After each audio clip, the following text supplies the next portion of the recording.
If your family just can't live without music, here's a great way to surprise them this holiday season. This Sony remote-controlled stereo system has a 5-disc carousel-style compact disc changer, dual cassette deck, turntable, 80-watt per channel amplifier, 5-band equalizer, digital tuner, speakers, and a beautiful cabinet. All for just $699 at Best Buy. And the sound will please even the most discerning ears in the family. At your Dodge dealer, the spirit of original thinking shows in Dodge Caravan, the original front-wheel drive minivan, still the all-time bestseller. Caravan has the highest customer satisfaction ranking of any American minivan. Your Dodge dealer has a good selection in stock, including Grand Caravan, now with a 3.3-liter V6. With package savings on Caravans, you can save up to $1,032. See a Dodge dealer where the spirit always shows. At the Lemont semi-annual sale, you can save $75 to $95 on a broad selection of famous label suits. Buy one suit, save up to $95. Buy two, save $190. And any normal alterations are no extra charge. Buy 40 suits and save enough to purchase this fabulous organ. Buy 65 and this handsome dinette set could be yours. 73 suits and you could be jetting off to the tropical island of Hawaii. Walgreens has been helping bring holiday magic to American families for over 4 generations. Isn't it nice having an easy-to-shop Walgreens drugstore nearby? Buy a 2-pack of 24-exposure Kodacolor 35mm film from Walgreens. Get a mail-in coupon for free Coca-Cola Classic Diet Coke or Sprite. Details at Walgreens. Walgreens has a network of friendly computers, so your current prescription records are available across the city or across America. Intercom, a free Walgreens service. When two of LA's top rival cops... You know me, huh? Yeah, I hear you're the second best cop in LA. That's funny, I hear the same thing about you. ...go gunning for trouble. They drive each other crazy. Tango and Cash. Did you sleep with my sister? I was so drunk, I don't remember, okay? Sylvester Stallone and Kurt Russell are Tango and Cash. Rated R. Starts Friday, December 22nd at a theater near you. Menards and Stanley help you do things right. At Menards Holiday Home Sale, give the gift of security and convenience. Stanley Garage Door Opener. Choose a half-horsepower opener that's loaded with features, just $114. Or choose Stanley's Best, the half-horsepower light maker. It turns house lights on from your transmitter, just $159. You're doing it right with Menards and Stanley. Menards sends best wishes with their holiday home sale. Fa-la-la-la-la-la-la, TJ Maxx. Over 10,000 new Christmas gift ideas arrive at TJ Maxx every week, so it's never the same place twice. No, it's never, ever the same place twice. Yesterday, this week, this Christmas Eve night, get the Max for the minimum price. And it's never, ever the same place twice. Fa-la-la-la-la-la-la, TJ Maxx.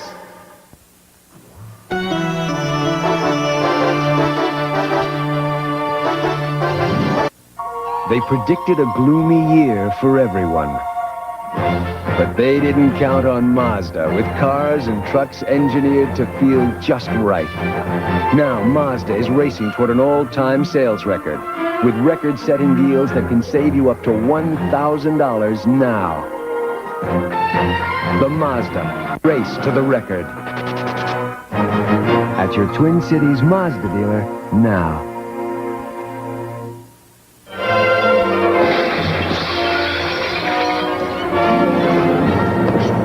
Out of pantyhose, Snyder's has a department full of the most popular brand-name hosiery. Oh, Mimi, I love you. I want you. I must... Out of perfume, Snyder's has 173 different fragrances for men and women. These days, everyone's going back to the future, where people are looking at the world through very different glasses. Now bring part of Back to the Future back with you. Drop by any Pizza Hut restaurant and get a pair of futuristic solar shades inspired by the movie Back to the Future Part 2. Only $1.99 with any Pizza Hut pizza. Collect a different pair each week while supplies last. Solar shades from Pizza Hut. They're going like there's no tomorrow. Pizza Hut, making it great! Everywhere you look these days, there's another place promising outrageous deals on brake jobs. He looked into them, but he came to Midas. And he's not alone. A million others trust Midas, too. For good reason. Because nobody beats Midas. Our brake shoes and pads are guaranteed for as long as you own your car. They're installed by trained brake technicians, and that's just part of our $59 brake special. Nobody beats Midas. Nobody. It happens so fast, it's almost over before it starts. Dayton's 13-hour sale. Starts Wednesday, ends Wednesday. Open till 11 p.m.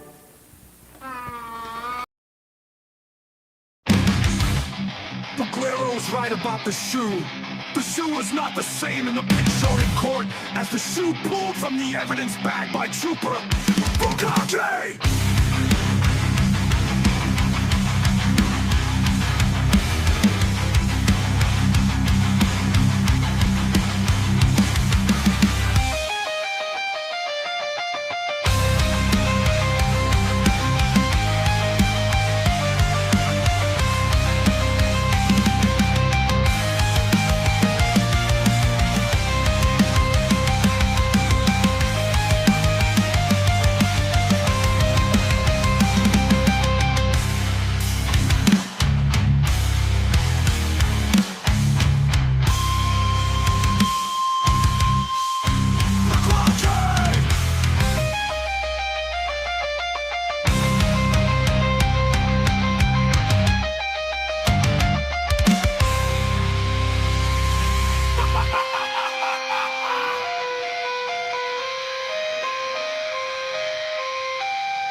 And you mentioned you're at the hospital. There was a sneaker? One? Yes. Bukake!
Woo! Good afternoon, friends. I hope everyone's doing well. Happy Tuesday. Hope everything's going good as far as the Christmas shopping front and all that stress and getting the house ready and all that shit everybody's got to do. Yeah, that was a fun day. Yeah. So everybody, we're going to talk about the Alan Jackson and Nick Reiner shit. We'll get to that in a minute.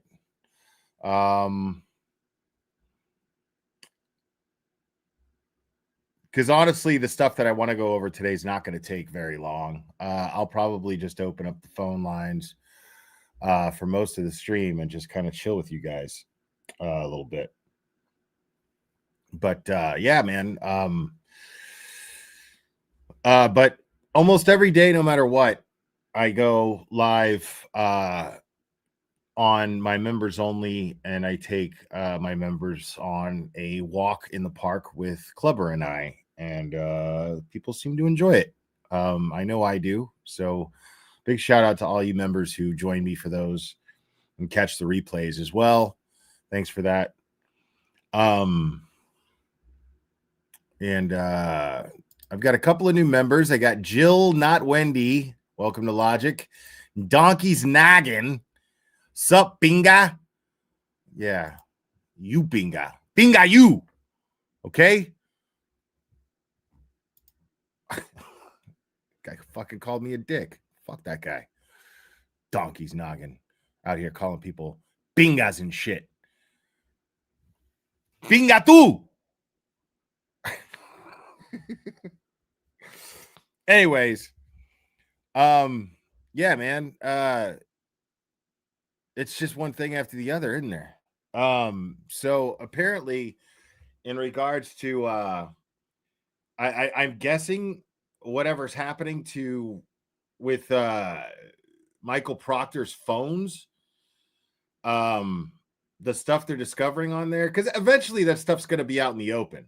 You know what I mean? Like, eventually we're going to have access to whatever they find that's incriminating in Michael Proctor's phone, because otherwise they wouldn't be taking the measures that they're taking right now, because these people have just operated with impunity this entire time without anybody asking them any questions, and everything has been all good. Now that people are sniffing around and asking questions and the public demands answers, now they're starting to actually take some action and get a few things done here. So one thing that came up here is this little thing. Ted Daniel posted this yesterday. And Sergeant Good, who is a school buddy of Elizabeth Proctor, Michael Proctor's wife, or soon to be ex-wife, who knows? She's tired of being from the grapevine that I'm hearing. It's she's tired of being Mrs. Couch Farter, and I don't blame her. I don't blame her at all. Nobody wants to be married to just a couch farter. Like if you're a woman and you're married to a man, you're married to a couch farter, most likely. But you're not labeled a couch farter until couch farting is literally the only thing that you bring to the table. Like, when it's all you have, when all you can do and contribute to your household anymore is farts in a couch. Yeah, that's usually when the wife goes, okay, man. Yeah, I can't do it. I can't do it anymore, dude. This is just too much. So, I mean, look, people, we're gonna get to that. We're gonna get to that, I promise. We're absolutely gonna get to that. And I was watching Billy Bush earlier. I like Billy Bush a lot. He was playing an old Access Hollywood interview that he had with Rob Reiner and Nick Reiner, and we'll talk about that a little bit. But this Sean Good stuff, man. Things are coming out. Let's give this a read here. See what this says. the notice of placement on paid administrative leave. So Sergeant Sean Good, the police sergeant at Canton Police Department, buddies with Michael Proctor, two completely separate police agencies, right? You got the Canton Police Department, and then you got the Massachusetts State Police.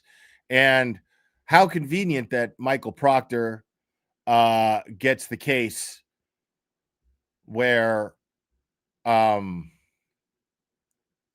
his buddy here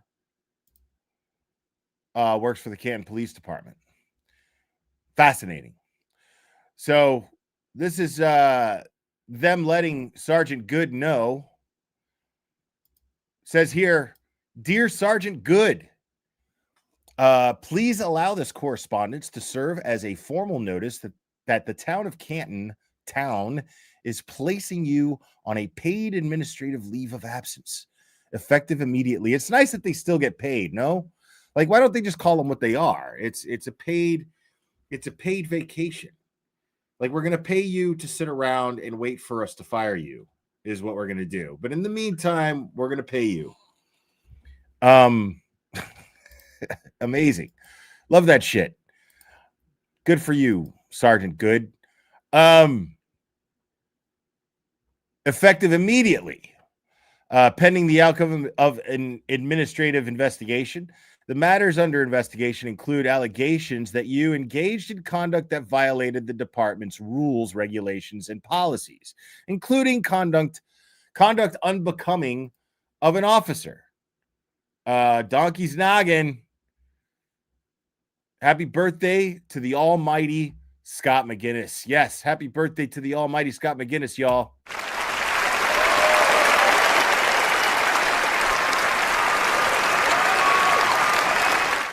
Happy birthday to Scott McGinnis. And some of you guys might think it's too late for me to do this because the timing is off. My timing could use a little improvement when it comes to my little clips that I play. But you got to understand, I'm free balling this shit. I am raw dogging this shit. So sometimes it's a little delayed, such as this. Oh, here we go. Yeah. I think we got a super dad. Super dad. I think we got a super dad. Super dad. Super dad. Super dad. Dad, dad, dad, dad, dad. I think we got a super dad. How dare you? Got to give Scott McGinnis props for being born. Thank you, sir. We're glad you're here. We love you, Scott McGinnis. Happy birthday, buddy.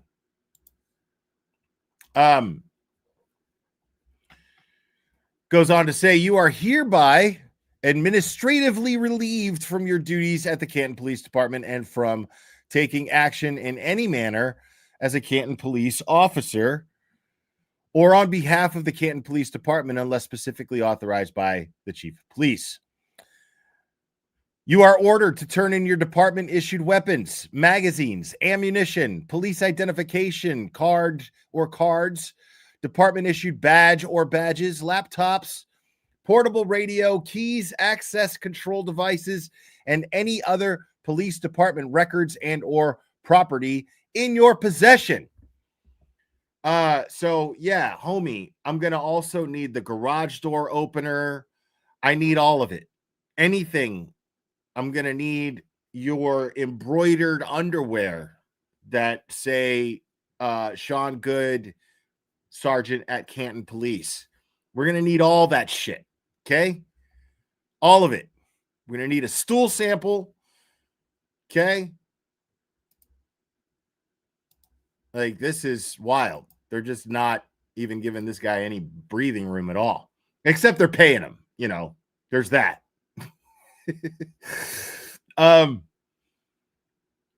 You are further ordered. This is my favorite. You are further ordered not to enter the non-public areas of town owned buildings, including but not limited to the Canton Police Department, without being escorted by the Chief of Police or his designee. You are also ordered to refrain from using or accessing any police department computer equipment. Fascinating. I love that. So not only is he not allowed to carry a badge. What's up, Ray? Good to see you, buddy. Not only is he not allowed to don a badge or carry a gun or any magazines, anything department issued, any type of ID, any type of scan card, any fucking thing. He can't even access a computer belonging to the town of Canton. He can't do anything, right?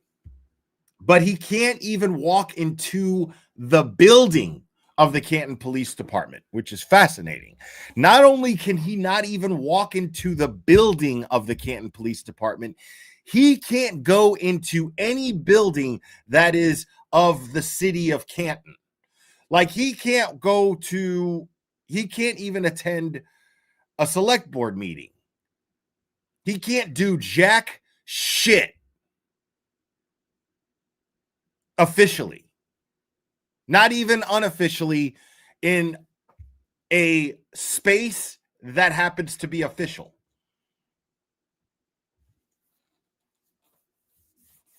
So what that tells me, because I haven't seen this shit with any of the other, they didn't tell Kevin Albert that shit.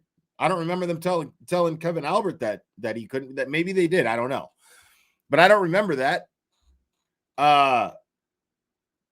But what this tells me is due to the recent discoveries in the Proctor text messages that there's some pretty nasty shit there, seeing as these guys like went to high school together. Michael Proctor and Sean Good are high school buddies. They went to Canton High the same year, I believe. Unless I'm getting that mixed up. I could be. A lot of incestuous bullshit going on there that I just can't keep up with all of it.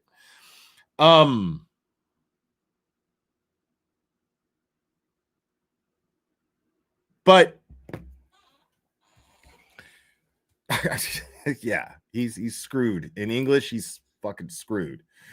Absolutely. But what that tells me is they are at this point worried that he might try to change something in a computer, try to delete evidence, try to get rid of evidence of some sort. They don't want him in these buildings because they're afraid that he might access a computer. At least this is what I'm guessing, because they're kind of spelling it out without spelling it out.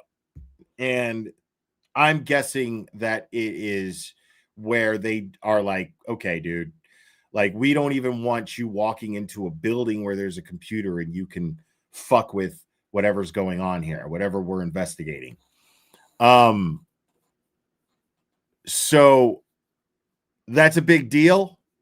Because the fact is Michael Morrissey's not going to be reelected for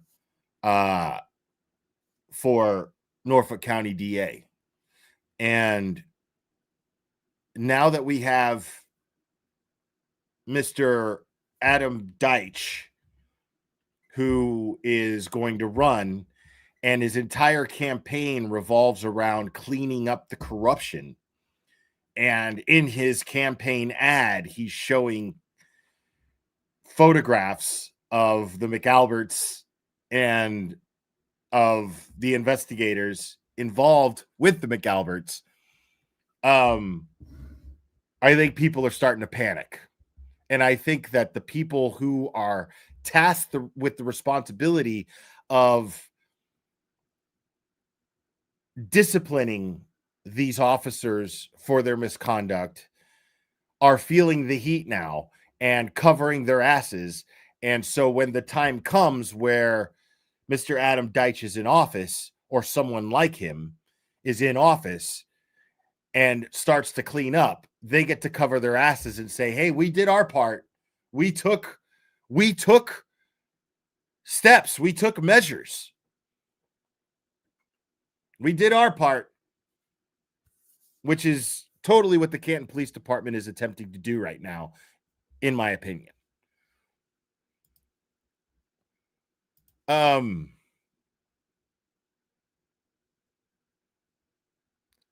Goes on to say, you are ordered to draft a memo detailing an imminent and or outstanding cases or items which need attention in your absence. As part of this memo, please include any known deadlines and other pertinent information. Now, that tells me two more things. It tells me, A, that whatever they're discovering is like, we cannot have this guy on any open cases. He can't touch any open cases, because as close as we came to fucking Brian Walsh walking, we don't want to make that same mistake again. Kara, thank you so much. Happy birthday, Scott. Will, we love you. Right on. Thank you so much.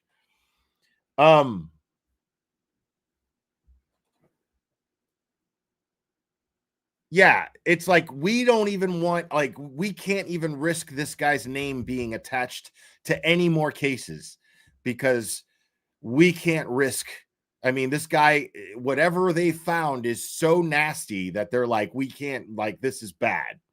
This guy is just as bad as Proctor, if not worse. That's probably what they're looking at.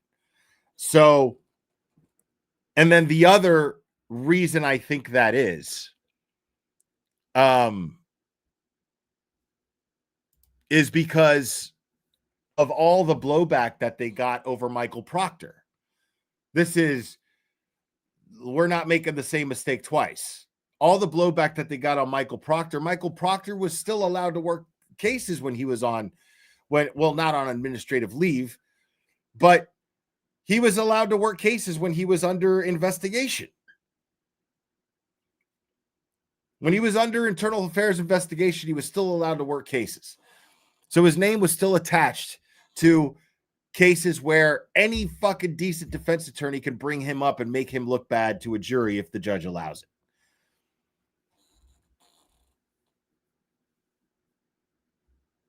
Okay, yeah, not Michael Proctor. Sorry, Jill Daniels and Courtney Proctor. Thank you for clearing that up. I appreciate it.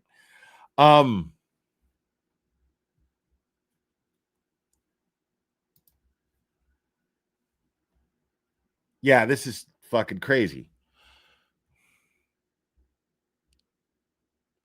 Other than completing and emailing this memo to me, you are directed and ordered to refrain from the performance of any of your duties of any your duties and responsibilities as a police sergeant as such time you are notified otherwise. You are ordered not to contact any person or town employee who may serve as a witness in the instant investigation, and to cooperate with any additional aspects of the town's investigation. Be advised, retaliation of any kind directed toward any person involved in this investigation will be met with disciplinary action up to and including termination. You will receive notice of an investigatory interview under separate cover. The town will consider any failure to strictly adhere to the above orders as an act of insubordination. Should you have any questions, please contact me immediately. That is fascinating. And that is from Joseph Perkins, the interim chief of police at the Canton Police Department, and CC'd to James Galanis, union president. So the union is fully aware of all of this, and I wonder if the union will back him up, because I would imagine that the chief of the Canton Police Department, the current one, this Joseph Perkins, I would imagine that this man probably contacted or at least was in contact at some point before sending this out to Sean Good. He was in contact with this president of the union, I would imagine.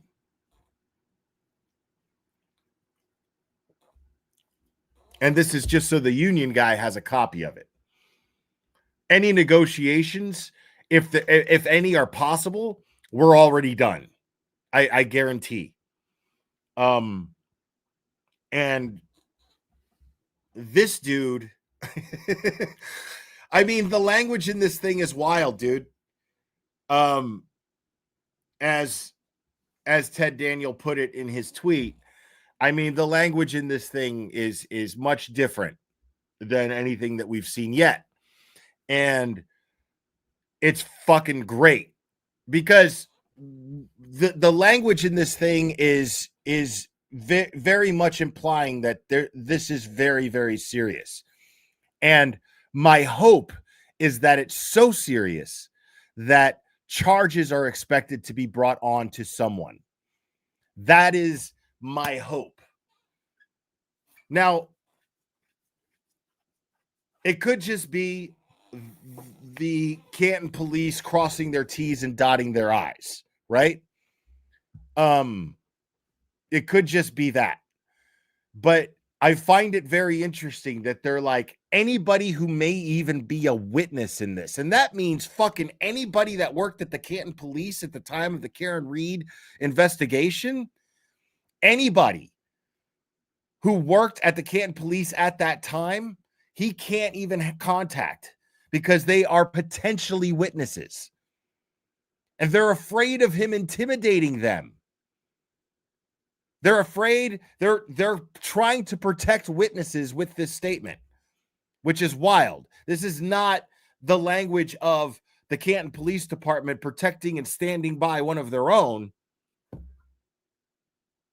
That's not what they're doing. They're going, dude, if you even so much as fucking sneeze in the direction of anybody who works for the Canton Police Department and could even potentially be a witness in whatever we're investigating here, you're fucked.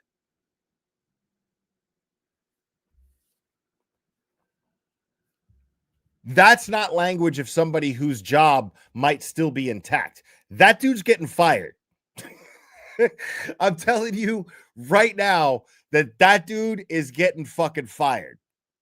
What they're doing now is dotting I's and crossing T's. That's it.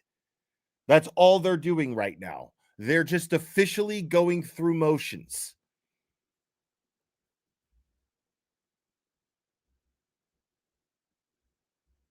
Like, you can't even go pick up your stuff, bro. Like, we'll have it in a box 100 feet away from the station. You can't even, like, you're fucked, dude.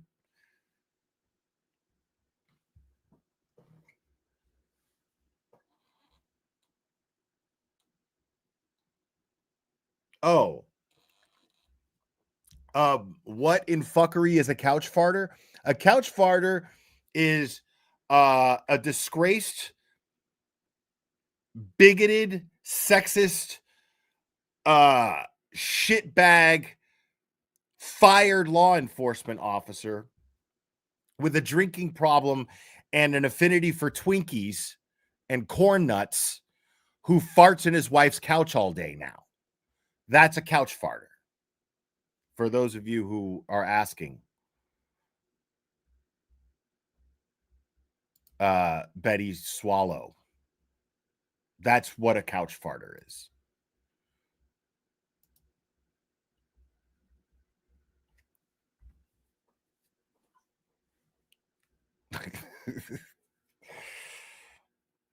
Oh man, like, I'm trying to tell y'all, man, be patient, okay? Be patient. All this shit that's been going on, man, it's all distraction, dude.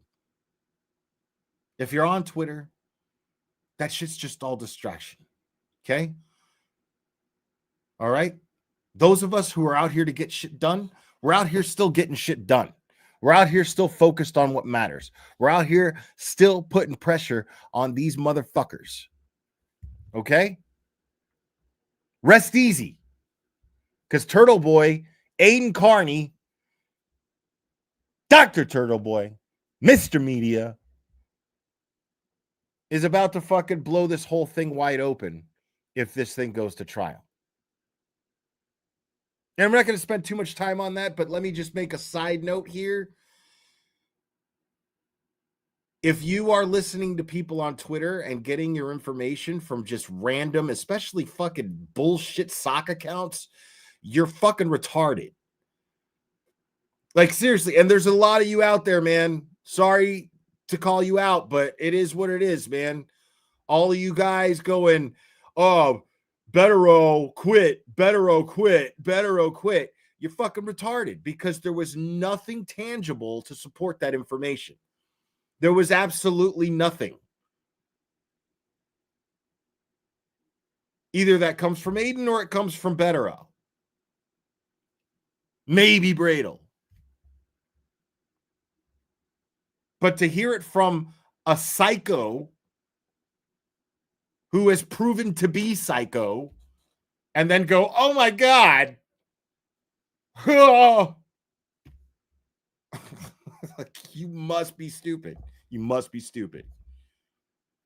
I can't wrap my head around why anybody would have taken that shit to as I can't imagine.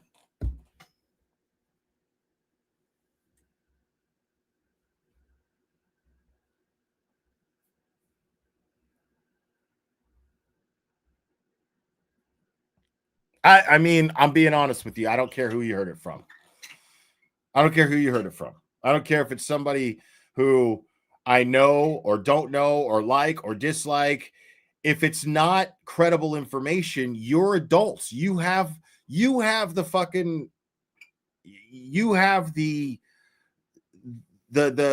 common sense, or at least you should have the common sense to know what's credible and what isn't.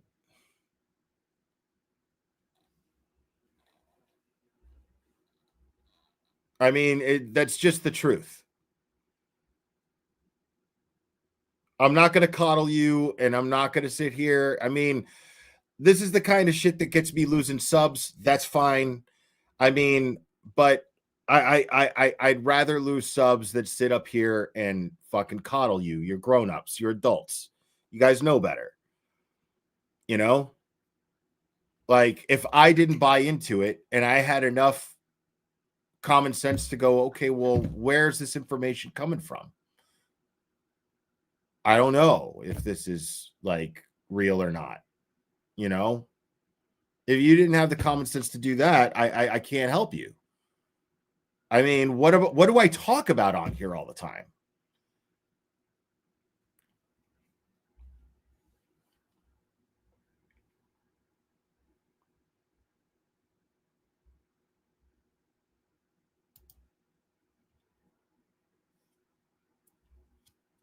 Okay, listen, it doesn't matter.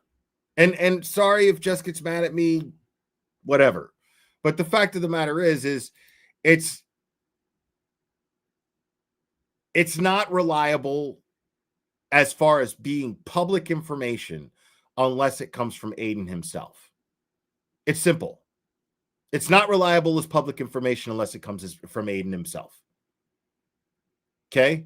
There's things that Aiden tells me in private that I understand that he's a high-profile guy. So unless he tells me this is okay to talk about, I don't fucking talk about it. Now, I have slipped where, like, there's times where he texts me something and then I'll slip something and then he'll be like sending me as soon as I say it, that's don't tell anybody though. And then I'm like, oh, fuck. And then he'll laugh and be like, well, whatever, you know, but that has happened. But I've learned from that, you know. So now I just assume that if it's told to me in private, I wait for him to say something about it publicly before I do. I mean, he's got a lot on the line here. He's got a lot of support on the line here. You know? So I don't know about that. I don't know what's going on between the two of them. I don't know. I'm talking to you guys as my supporters, as my followers. I am talking to you guys. Please, please, please do yourselves a favor. It makes your life way easier, is what I'm trying to tell you. It makes your life way easier to simply verify information from credible sources. That's all. Just because someone claims to be credible, if it is hearsay, it is exactly that, hearsay.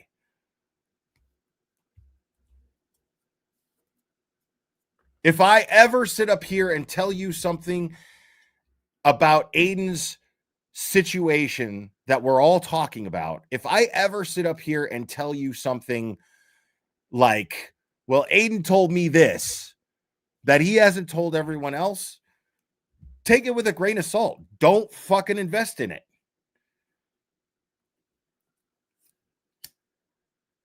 I'm telling you right now. If I tell you that shit, I'm telling you not to fucking believe me. Okay? Like, that's it. So, and it makes it easier to manage. I promise you, it makes it easier to manage. When you already have a mindset of this is credible and this isn't, you know, like it's way easier to compartmentalize information and go, oh, well, okay, I'll just wait, you know, until I hear from the person themselves. I'll just wait. Like, it's really easy for me to do that. I don't understand why that's so hard for so many people to do that. It's really easy for me to just be like, okay, I guess I'll just have to wait, find out.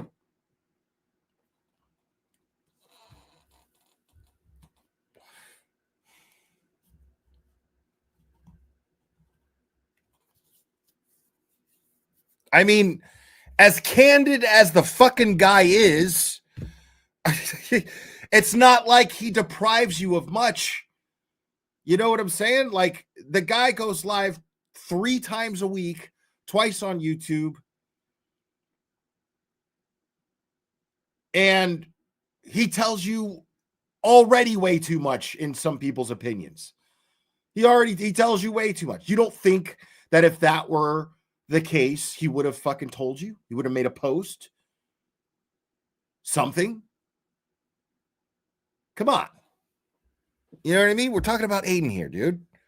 Like, he will tell you everything. You know?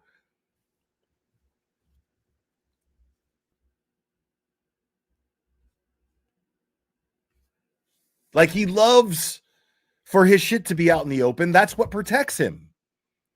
You know what I'm saying? That's what protects him. The more public something is in regards to his case, the better it is for him, because the public support is the best thing that he's got.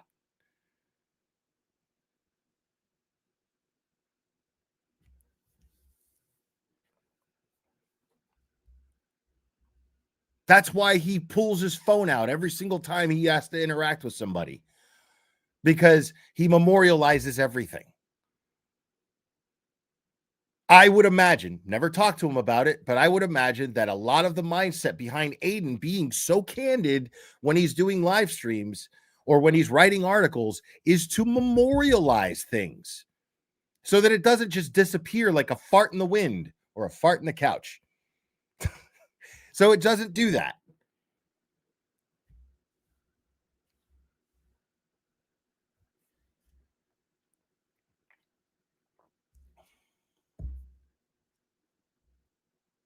And okay, man, if there's people around Aiden that are probably going to have an issue with what I'm saying, too fucking bad.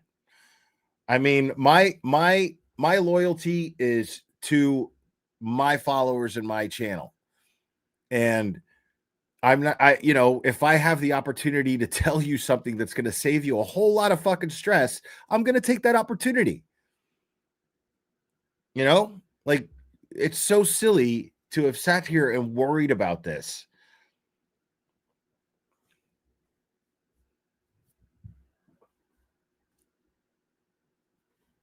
You know, I mean, it's something to worry about when it's something to worry about.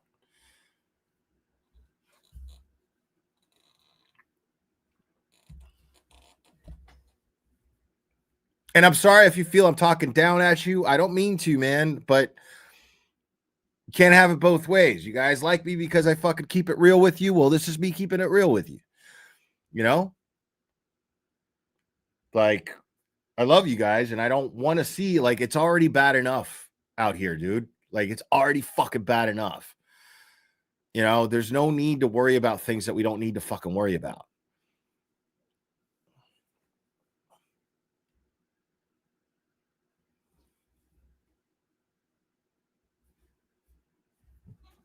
So, and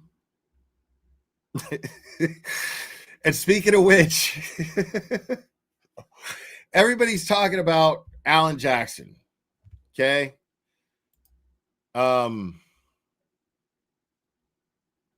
Everybody's talking about Alan Jackson is now representing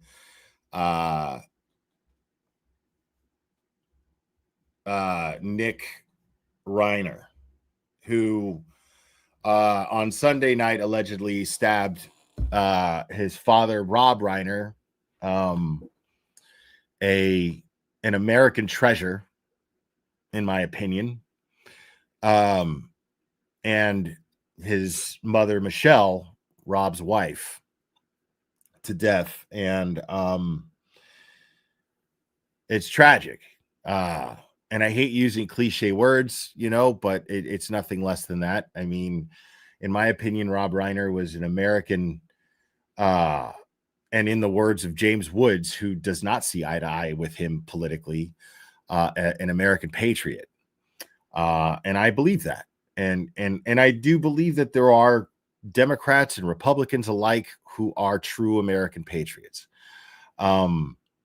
And just have a different opinion on which way to go, which path to take to get to an America that they love and dream of.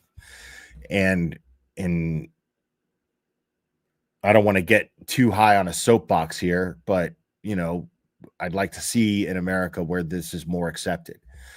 I think James Woods, the way that he's handling this and the way that he publicly spoke about it is an example that we should all follow. And I loved Rob Reiner's work. And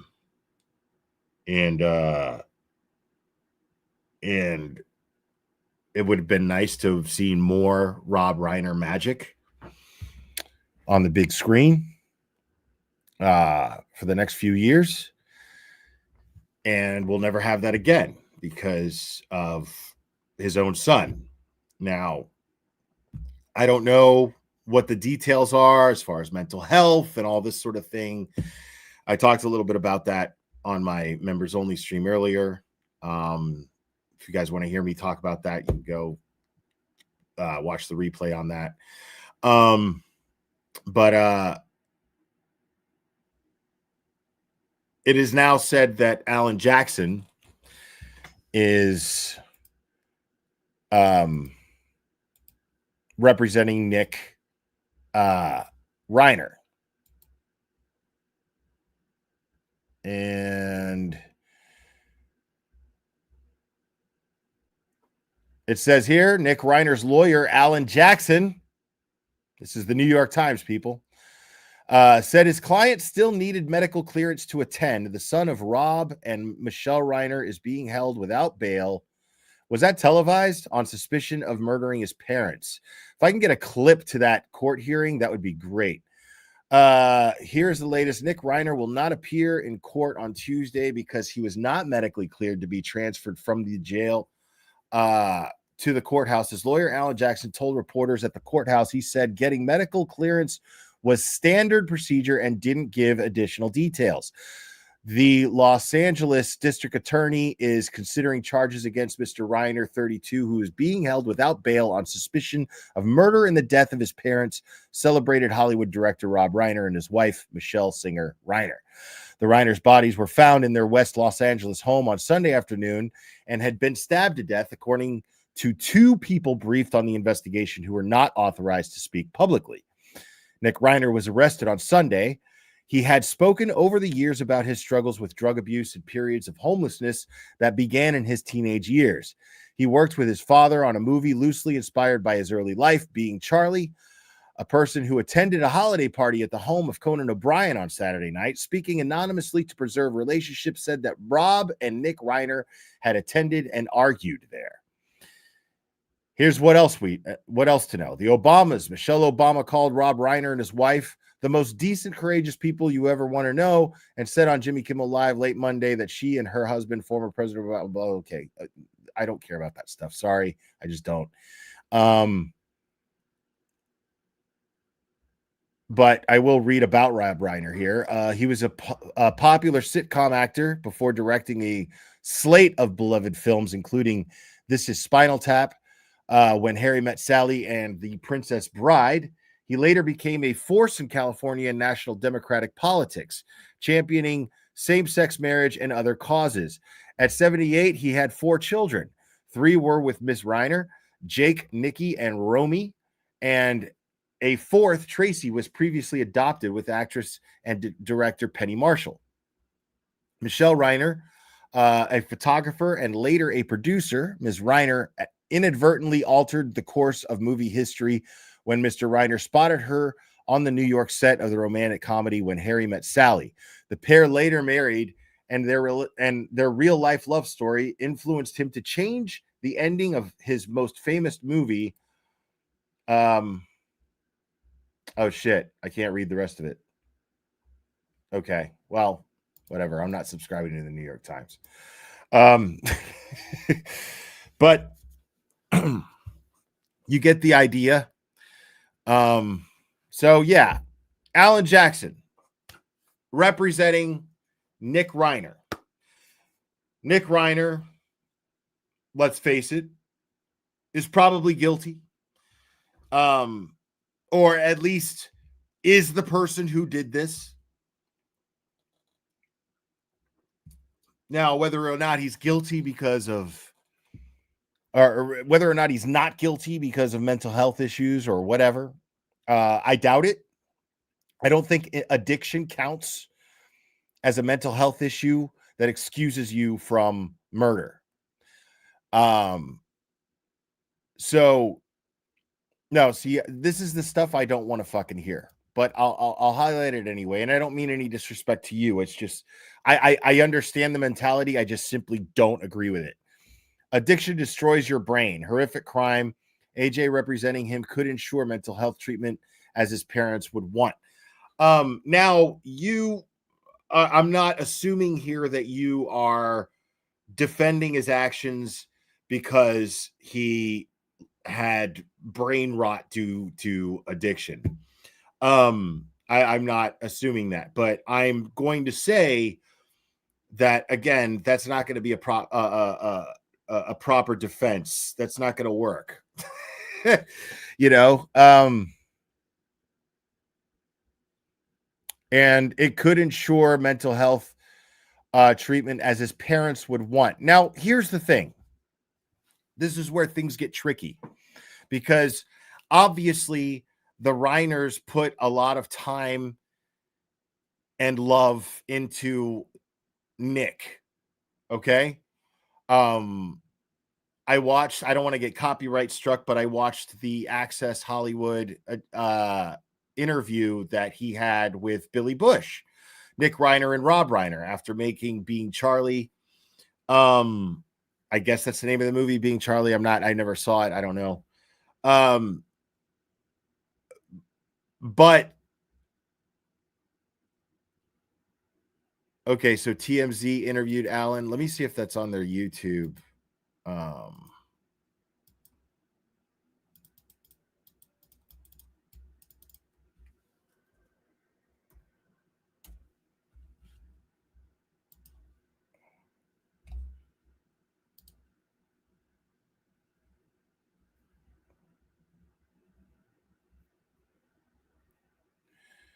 All right. So the arraignment never even happened.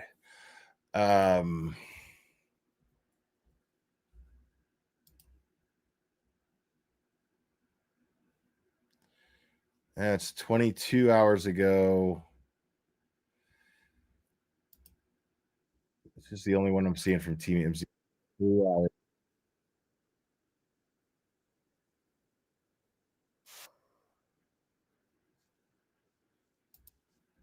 Yeah. And I don't care what Trump has to say about him anymore. I heard enough.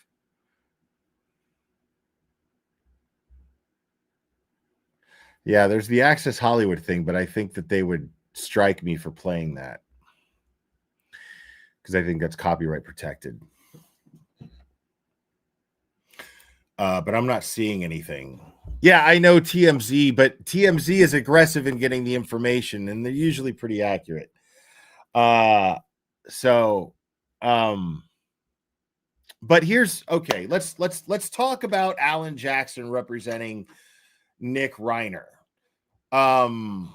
Let's do this real quick. Let me conduct a little social experiment here.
So there's a poll up in the chat now. Sorry it took so long. I'm a slow typist. I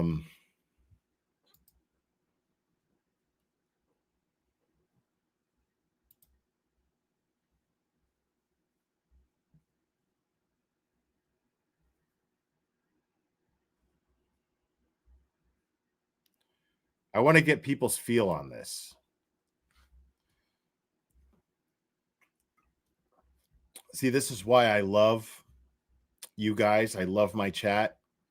You're smart people. Objective people.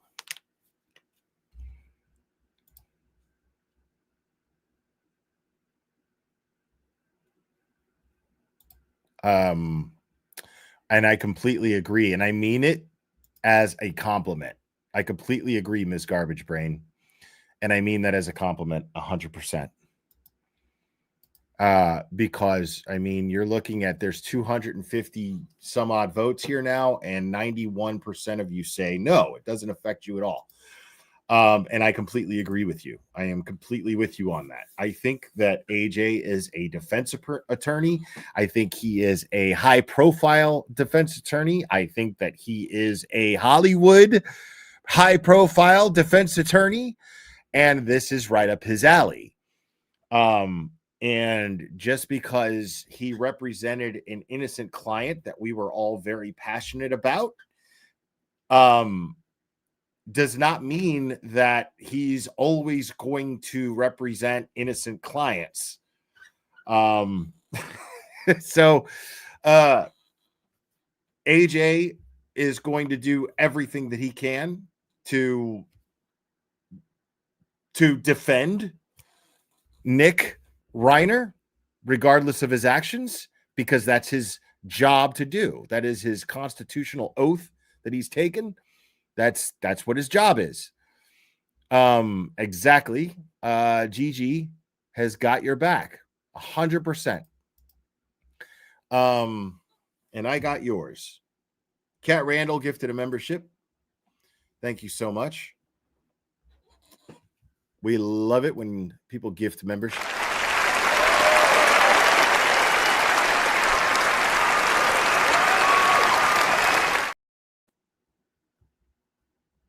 Scott, I don't know if you were in here earlier, but everybody wished you a happy birthday. Happy birthday, Scott McGinnis.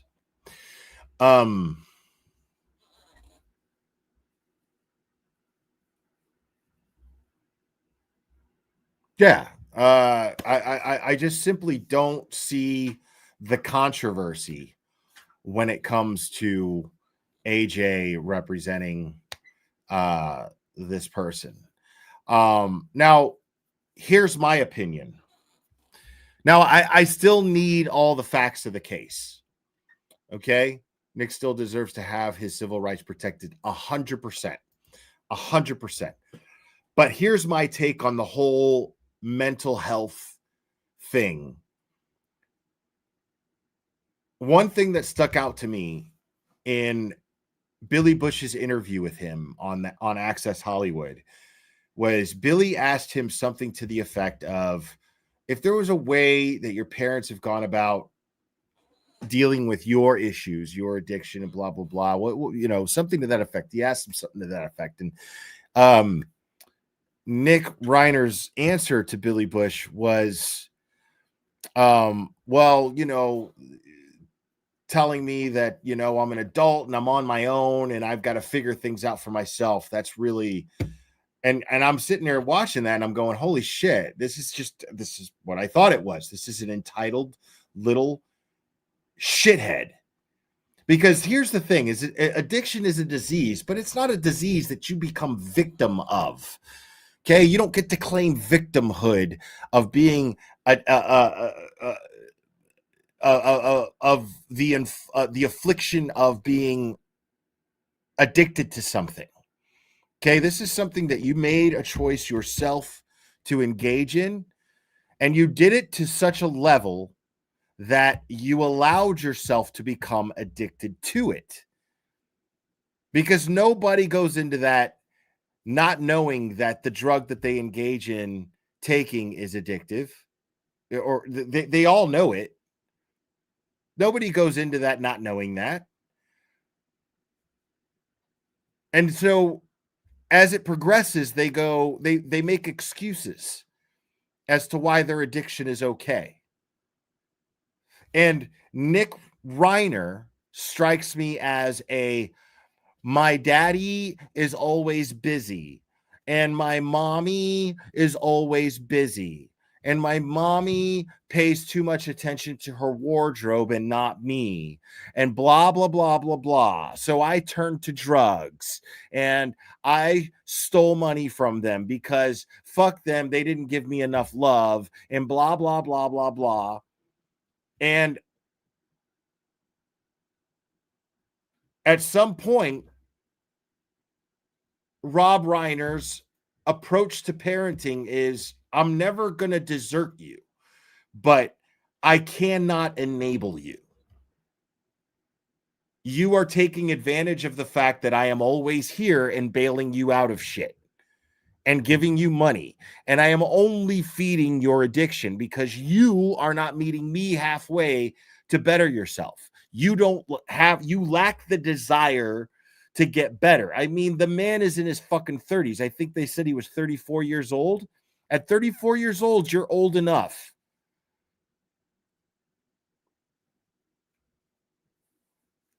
Because I guarantee you that Rob Reiner and Michelle Reiner did nothing to their son that merits being stabbed to death by him. 32 years old.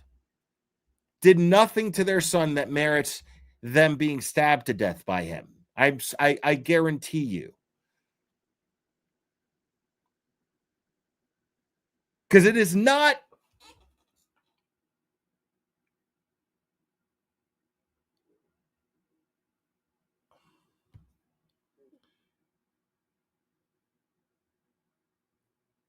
No, I don't know that. That's just my counter to the whole mental health thing. Because I feel like there are those of us who struggle with addiction. There are those of us who struggle with mental health issues. And some of us, the best thing that ever happened to some of us is that we were on our own. And it was fucking get busy living or get busy dying. And if you're going to get busy living, guess what you're going to have to do? You're going to have to take accountability for some shit. You're going to have to be aware of some of the shit that you are accountable for, and then take accountability for it, and then start doing the fucking work. Because that's not even where the work starts. And some of us don't have parents that are just going to throw money at us every time we go, oh, come on. Don't you love me, Dad? Look at what you've done. You're never there for me. Blah, blah, blah, blah, blah, blah, blah. And then Dad's like, fine, fine, fine. Here. And then it gets to a point where it's like, I'm not doing this anymore. Because it sure as fuck sounded like at Conan O'Brien's party, there was a heated argument that took place. And my educated guess is that heated argument had to do with this kid feeling entitled and being a fucking pesao with his dad and his mom. And they were sick of it and embarrassing the fuck out of him and acting a fool and showing his ass at a fucking high-profile Hollywood guy's party, Conan O'Brien's.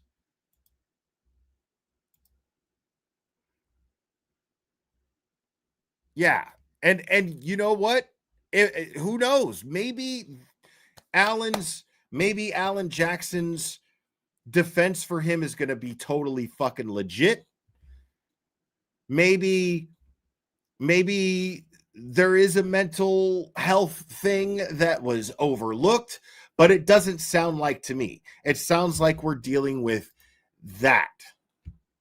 A man-child.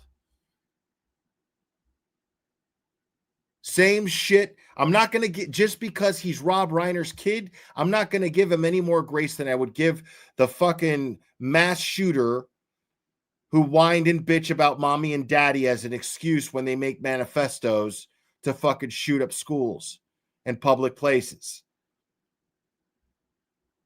There is no excuse. Because if you throw drugs in the mix, dude, that's it. You that's not an excuse to me. Oh, well, he took drugs because of his mental health issues. I have mental health issues too. But I know which drugs I could take and I know which I can't. I know what I need to do to manage my shit. And I work hard at it every day. And we all slip. It happens. We all slip. But one thing I don't do is go around fucking stabbing people. And I've had my issues growing up with my mom, but one thought that never fucking crossed my mind was to stab her to death. Especially not as a fucking 32-year-old adult. Never happened.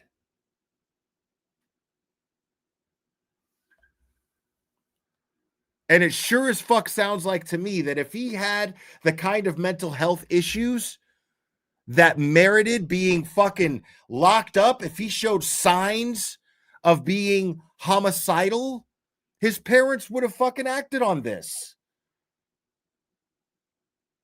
This isn't somebody who's, schizophrenic and a danger to himself and showed signs of this. Otherwise, his parents would have taken the steps. They showed every sign that they were willing to do that. He had a network of loved ones. This is, in my opinion, based on the little that I know, is a temper tantrum. Nothing more. Nothing more complicated than a fucking temper tantrum from a 32-year-old man boy. That's what I think.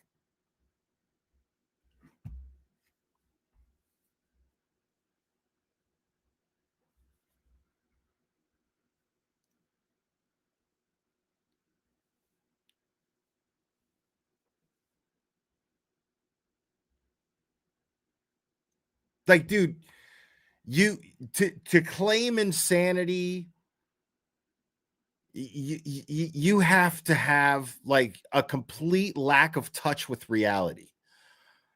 I mean, a complete lack of it. And if it's self-induced because of drugs you took, that is not an excuse. That is fucking murder.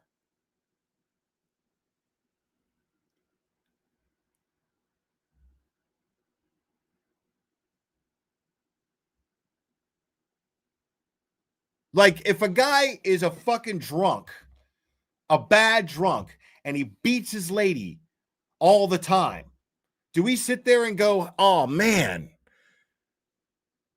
dude, he's got a disease, you know? Fuck no, we don't. We're like, string that motherfucker up in the fucking public fucking square, dude. Fuck that shit.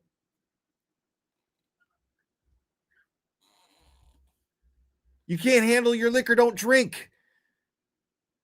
That's what we tell people. You know what I'm saying?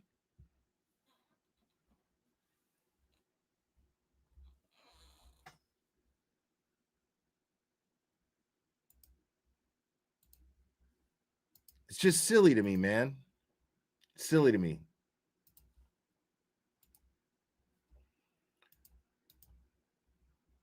Look at that poll. 634 votes, 92%. You guys are awesome. Now, I'm not saying that I hope Alan Jackson wins. But I'm glad he got the gig. You know what I'm saying? Now, obviously, if it's just, yeah, I hope he wins. If it's just, of course, I hope he wins. If it turns out to be. But where I'm at, I'm glad he got the gig. Good for you, AJ. Kicking ass out there, bro. I'm gonna have to agree with you, Microdots. Good to see you, homie. By the way, people, the phone lines are open.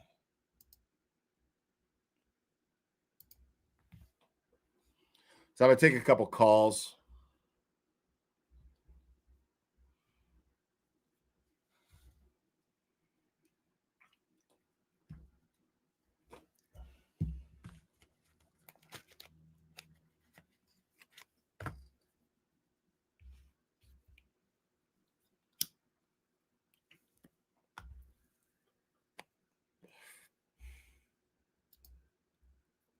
That's Joe gifted a membership. I love it.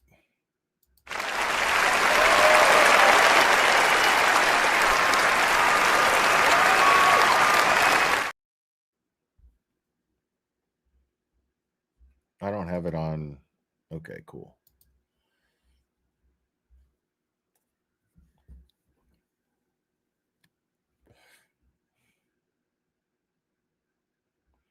Doesn't matter. Doesn't matter.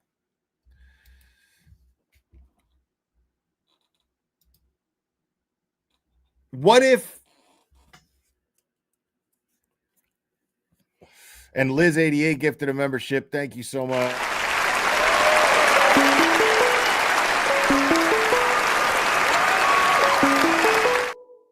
Saved by the Bell. Call from. Hey, it's Anna. You're on. Who am I speaking with? This is Anna from Arkansas. Hi, Anna from Arkansas. It's such a sad and sorry state of events. It is. It really is. I think what things look the way they look, but I think what everybody has to remember, or at least try really hard, people are presumed innocent until proven guilty. For sure. For sure. It's our right as an American.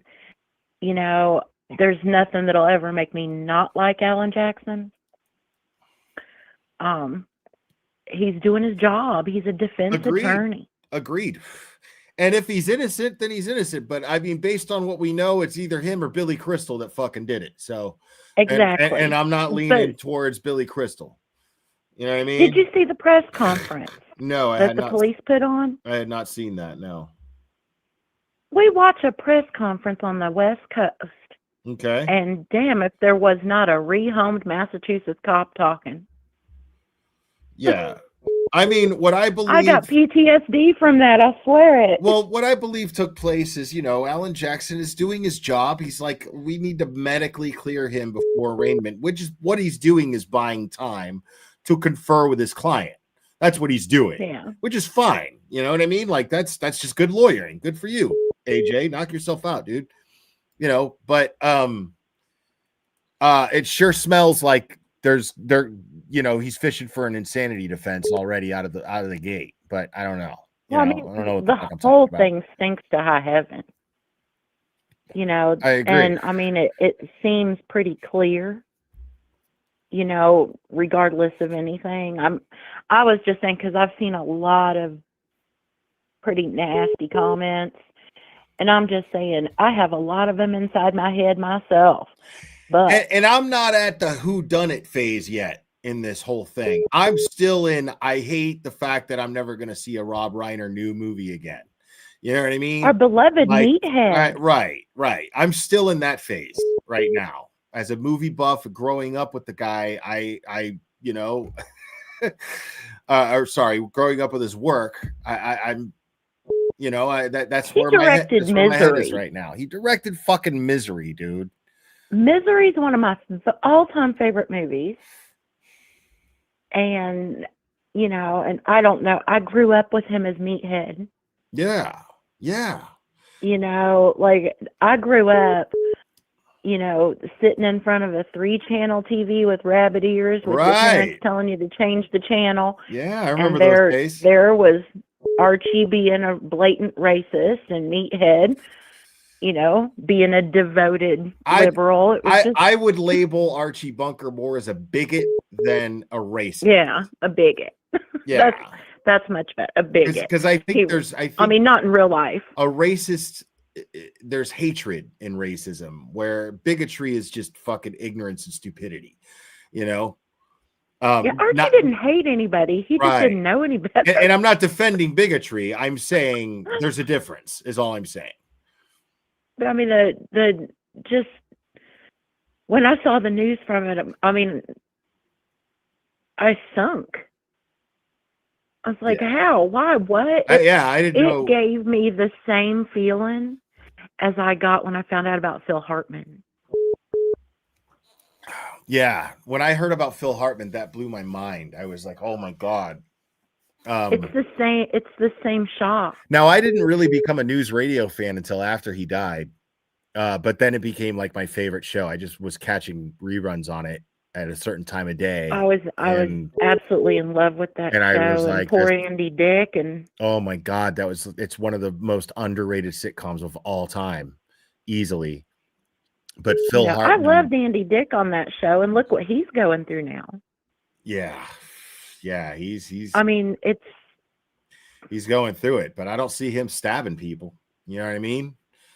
Like, no, he's hurting himself and himself alone. Right. You see what I mean? Like, it's the only point I'm trying to make. It's like, let's not get lost in the whole addiction thing when it comes to people stabbing people. You know what I mean? Like, let's. That is no excuse. Right. Matter of fact, there is no excuse except to defend yourself or the ones you love. I agree. If somebody can come steal my property, okay, I'll replace it. But if you're going to hurt me or anybody I love, prepare to eat this. And there are occasions, very rare, where somebody has completely lost touch with reality through no fault of their own because of a brain defect or something. Who knows? That does happen rarely, but I mean, that card tries to get played so much that it's like, come on, and I smell this coming. That's gonna work on this. AJ, being the fucking top-notch lawyer that he is gonna come up with something. You know what I mean? He's not putting anything. I mean, he's gonna come up with something. He is who he is. Right, and it's his job to do that. He's gonna do his job, and he's gonna do his best. Right. No reason to be mad at him for that, for anybody. Not even a little bit. And I'm gonna, you know what I mean? Like it's just gonna boil down to what's a jury gonna think, you know? Oh, the jury's gonna fry him. The jury's not gonna. Well, they're not gonna fry it's him in too a early. chair. I mean, It's like potatoes. It's too early to responsibly say something so definitive, but yeah, I Oh mean, no, I feel it. based on what we know, it sure looks that Oh, way. let's change my statement. If it's a Gen X if it's a Gen X jury, he's done for. Right. Because they all love their meathead. But if it's completely mixed jury, you know, with younger people that didn't grow up with him, that don't remember him from being 6 years old, sitting on the couch with their dad, you know, and have all that fondness. AJ's gonna be really fishing in that jury pool for some Trumpers. I know that. Like AJ, some much younger people. Yeah, some young MAGAs he's gonna be looking for to select in that jury. Yeah, I believe you. I didn't think of that, but I believe you're probably Why right. wouldn't he? That's just good lawyering. Why wouldn't he do that? And I'm not saying he would. I'm not saying he would base his entire. I mean, I'm not saying that. I'm saying, but that's going to be something he's going to be looking for and hoping for, I'm sure. Well, they're not going to find anybody that doesn't know about it. Right. That's not going to happen. They're going to have to accept that just right off the bat. Sure. I mean, I am hard pressed to. I'm all the way in Arkansas, and I am hard pressed to find somebody that don't know about Karen Reed. I'm going to follow this case closely. I'm trying to tell you, I'm going to follow this case closely, and I am going to be of the. I know I'm going to be watching this trial if it goes to trial and going, oh, AJ, dude, you're not going to try to pull that shit, you motherfucker. And I'm going to be like not rooting for him, but at the same time having a very grand appreciation for his tactics. I can already see it happening. I mean, that was how I was thinking. I was like, you know, why do I want to see AJ pulling all those tricks out of his hat? And at the same time, I mean, it's pretty obvious what happened. So that, you know, but at the same time, it's like, oh, he should probably be put away a little bit. You know, and I had a question about jail. Have you ever been jail? Yes. Okay, I have a question about jail. Okay. And that wasn't it, but it helps that you have now, one. I only spent a night in jail, but yeah. But either like even 1 minute would answer the question. Okay. Do they, when they arrest you, because I've never been, when they arrest you, like they've arrested him and tons of other people and Turtle Boy and all that, do they house people that are presumed innocent until proven guilty, separate from those who have been deemed guilty and are serving time? Everyone's like if they're serving time in jail, it would be like less than a year. But I see what you're saying. You're saying people who are already convicted, but instead of going to prison, they're just in jail. They're convicted to like 30 days in jail or something. I see what you're saying. The convicted people with the people that should be treated as innocent parties? No, they're all in the same. Yeah, as far as I know, yeah.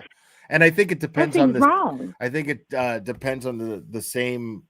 It depends on the county or state. But I mean, yeah, there was, you know.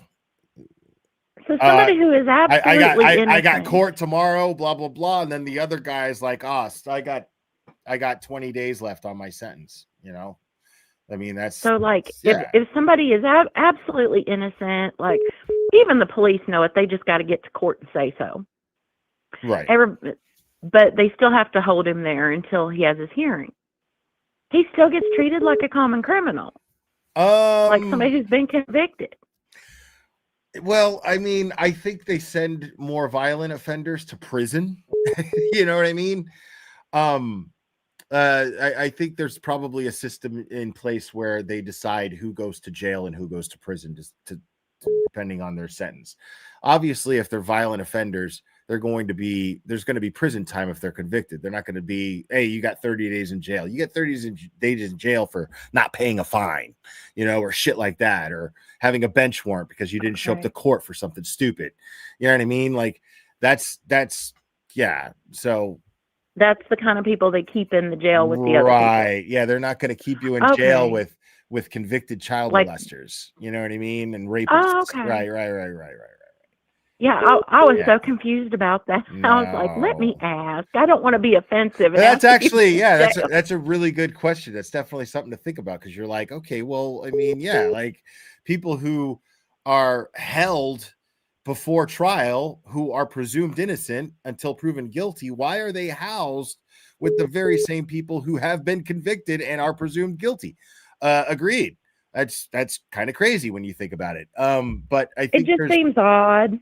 Yeah, no, you're right. It's a great question. But I would think that there's like I said, if it's less violent offenders, that first of all, they're not going to get the kind of jail time that somebody who has unpaid parking tickets would have. You know what I mean? So, and I had one more jail question. He is on a suicide watch thing. That's what they were reporting. Okay. Is he just in a cell with some guy and that guy is watching him? No, or is suicide he watch like in that that solitary cell? Suicide watch means you are by yourself in solitary, not necessarily solitary confinement, like where they keep the hole where they punish you. But is it like one of those glass Hannibal Lecter rooms? I think it depends on the jail. But there are, what they typically do is put you in what they call a turtle shell, and nothing under it, not even underwear, anything that you could even possibly strangle yourself with, choke yourself with, anything. They won't let you have. And there's somebody monitoring everything and logging everything that you're doing every 15 minutes. Well, that sounds like the perfect cure for suicidal thoughts. Well, right. What on the earth? Our mental health system does not work. Good Lord. No, it doesn't. But you've got a lot of people trying to play the mental health system too. Well, I have a feeling that's what's going to happen here, just like you said. Yeah. I really do. Well, that was all of my questions, and I sure do appreciate you answering them, because, boy, I've been bumfuzzled all day. Well, you're welcome, Anna from Arkansas. Thank you so much. Thanks for calling. Bye-bye. Bye-bye. Call from Bob. You're on. Who am I speaking with? Yeah, this is specially appointed prosecutor Robert Cosgrove. Oh my God, people! It is specially appointed prosecutor Robert Cosgrove. Amazing. Yeah, well, hold on, Will Blair. I got these two people in the background making noise. Oh my God! Tell them to shut up. It's not just Catholic side. It's all churches, including Protestants. All in all, leave the Protestant side. No, I'm saying that this country packs all commercial churches. It's this guy. He's calling this other guy Meathead. Yeah, Meathead and Archie Bunker. I hear it. Yeah, I hear it in the background. Yeah, they're arguing. This sounds like it. Here, talk to the people for a second. Take over. Oh, okay. Well, hey, antenna people, how's it going? Happy Tuesday, if there's such a thing. Hold on, I got to get rid of this shit. Sorry. Anyways, I had a presentation last night. I don't know if anybody was watching, but I was trying to debunk the Tuesday Gazette people. I hope I did all right at that. I got more to go. I listened to their one, the one they had last night, and they really didn't have anything of substance. They just went on there and was, going with the Bettero theme and, taking shots at people like they said they didn't do. So there's nothing to really debunk on that one. But I'll be moving on to the second show, and I'll be doing one on that too, because there's a lot of misinformation in that one as well. And yeah, still getting used to StreamYard and all that. So hopefully you guys enjoyed it, the antenna people. Well, right on, man. So yeah, that's about it. I mean, are you disappointed that the mighty Mark Battereau is still on the Aiden Carney team? Well, I mean, it doesn't matter to me either way. I'm going to be conflicted off soon enough, and I call him the mighty midget, but Well, we know you put lifts in those Velcro shoes, Kasi. Stop it. We know you do.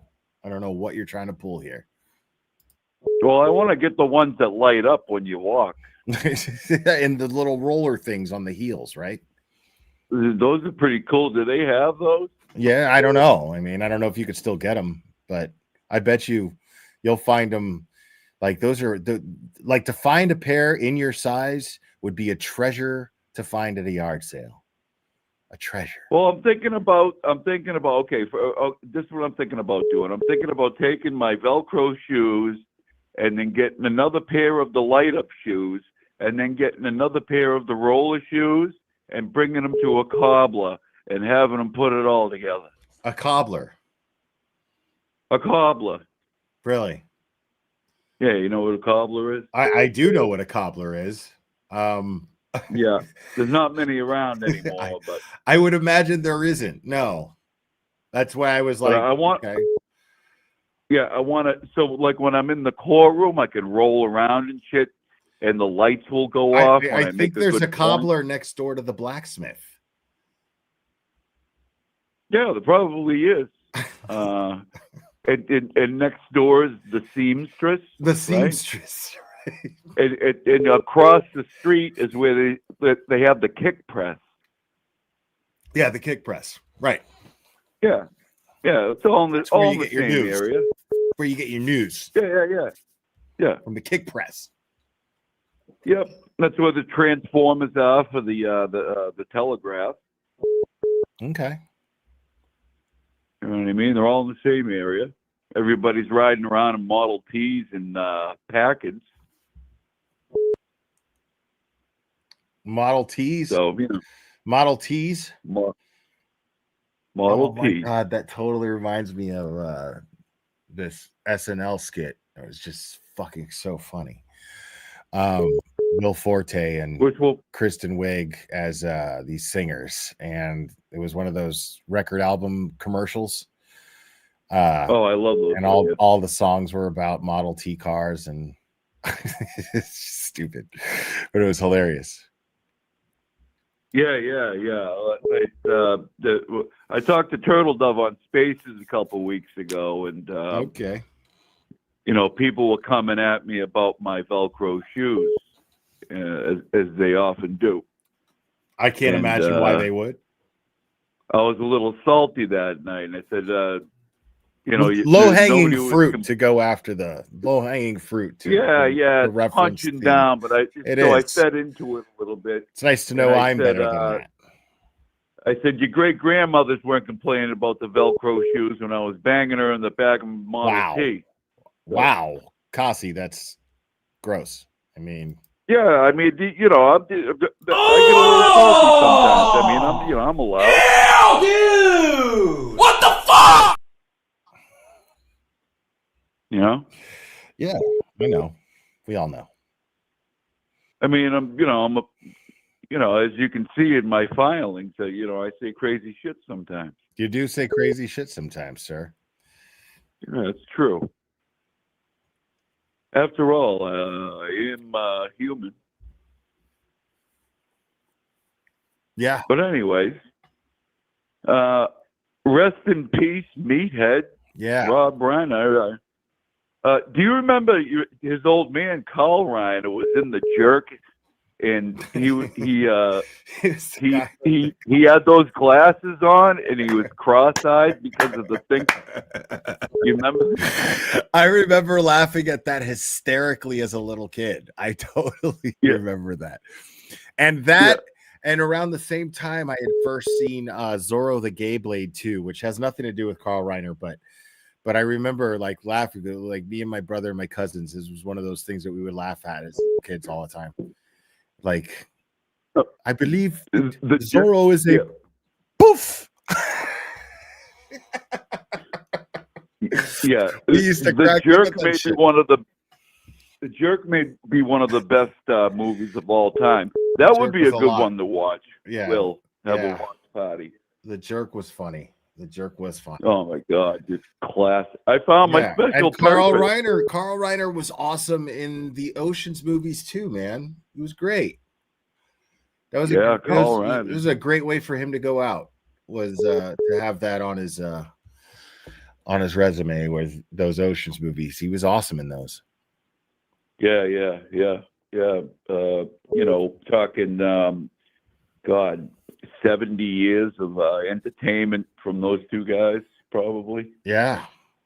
I mean, there was a legacy there, and look at this kid fucking ruined it. Yeah. Like, yeah. well, It reminded me ruined of the, its continuation. I mean, it's always going to be what it is. I mean, Carl Reiner and Rob Reiner will always be immortal. But we're never going to see anything great from that family new again. Right. Yeah. Hopefully not. I mean, there's other kids in the family. Who knows? We'll see. Who knows? It reminded me of the James Caan, right?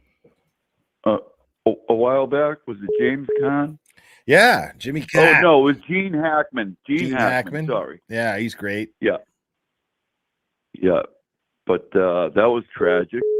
Yeah. The Gene Hackman thing was kind of an accident, really. I mean, there was probably some negligence there, but I mean, he was also really old. You know what I mean? Very, very, very old. Yeah. Right. Very old guy. And I had so much respect for Gene Hackman as an actor because like he just turned it in. He was just like, I'm done. And then he started writing novels. He just became reclusive and started writing novels, But Gene Hackman was brilliant in everything he was in.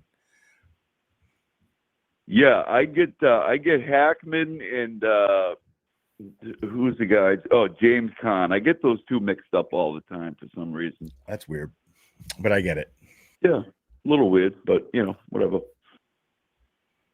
All right. Well, I just wanted to call in and speak a little bit on that, and shout out to the antenna people, and thanks for having me on your presentation. It's always a pleasure to have you on my presentation, especially appointed prosecutor Robert Cosgrove, everybody.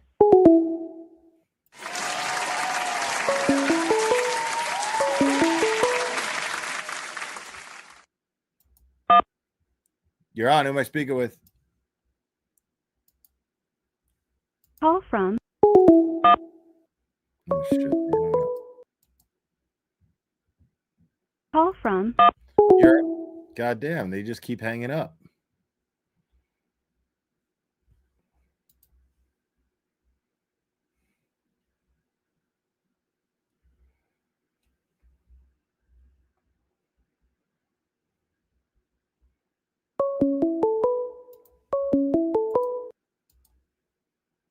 Call from. You're on. Who am I speaking with? Hey, Will, it's Angie. Hi, Angie. I think this whole Rob Reiner thing is so sad. Yeah. And I'm not shocked in a way that it's AJ representing him, in the sense that I don't want AJ to represent him because he deserves a good defense. I was just like, wait, what? When like it was kind of out of nowhere because he's so busy with like Karen's civil case and Fraser Baum and everything. Right. I was like, wow. he's really taken it on, but he's got a big term. So I guess that's the only element that makes me surprised. That he's taken on that case. That's the only element, is the fact that he's already got, a lot on his plate. But he's also, he's not really working. He's only consulting on the Karen Reed civil case. He's not really. True. Yeah. True. Yeah. And it'll probably be a minute before this one goes to trial or whatever anyway, because they probably have to figure out, like you were saying, mental health and all that. And as far as that's concerned, it kind of reminds me of, I don't know if you know who Aaron Carter was. He's the brother of Nick Carter. Okay. Well, he thankfully did not go this far, but it was a combination of the two. It was drug addiction and mental health from the shitty childhood that they had growing up. And being, pushed out into the limelight at 9 years old. But that's a whole another story.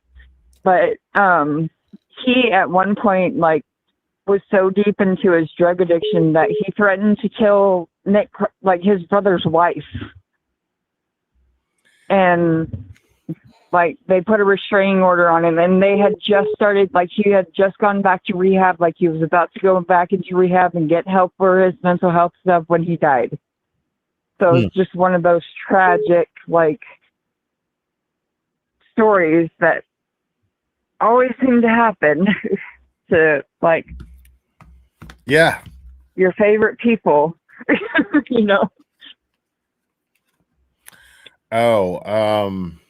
So Farty Marty saying that the Daily Mail top story says Nick Reiner fought with Bill Hader at the Christmas party,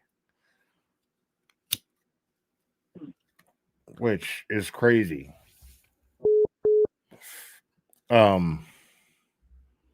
Yeah, I love Bill Hader. I fucking love Bill Hader. I think he's great. Yeah, who knows? The chances are the guy was at a party and he was probably drunk and high and acting like an asshole. That's what it boils down to. And he argued with people, and his dad was probably telling him, "Hey, man, you're fucking embarrassing me, dude." Right. Yeah. It's an A-lister fucking party. You know what I'm saying? Yeah. You're not a fucking kid anymore, dude. Yeah. There's no reason for you to be showing your ass here. Come on. Right. Yeah. And I think it was Anna that was saying something about the press conference the other night. And I think what the confusion was with that was the LAPD were waiting on a warrant because Nick Reiner also lived in the same house. So that's why it took them so long for the detectives and stuff to actually get in there to start doing their investigation into it. Yeah. So, but yeah, and actually Ghost of Mississippi, I didn't even until yesterday I had forgotten that it was a Rob Reiner movie, but that is one of my favorite movies. Yeah, let's talk about that for a second, because James Woods credits Rob Reiner for taking a chance on him and giving him that role of Byron Dilla Beckwith, the assassin of Edgar Evans, right?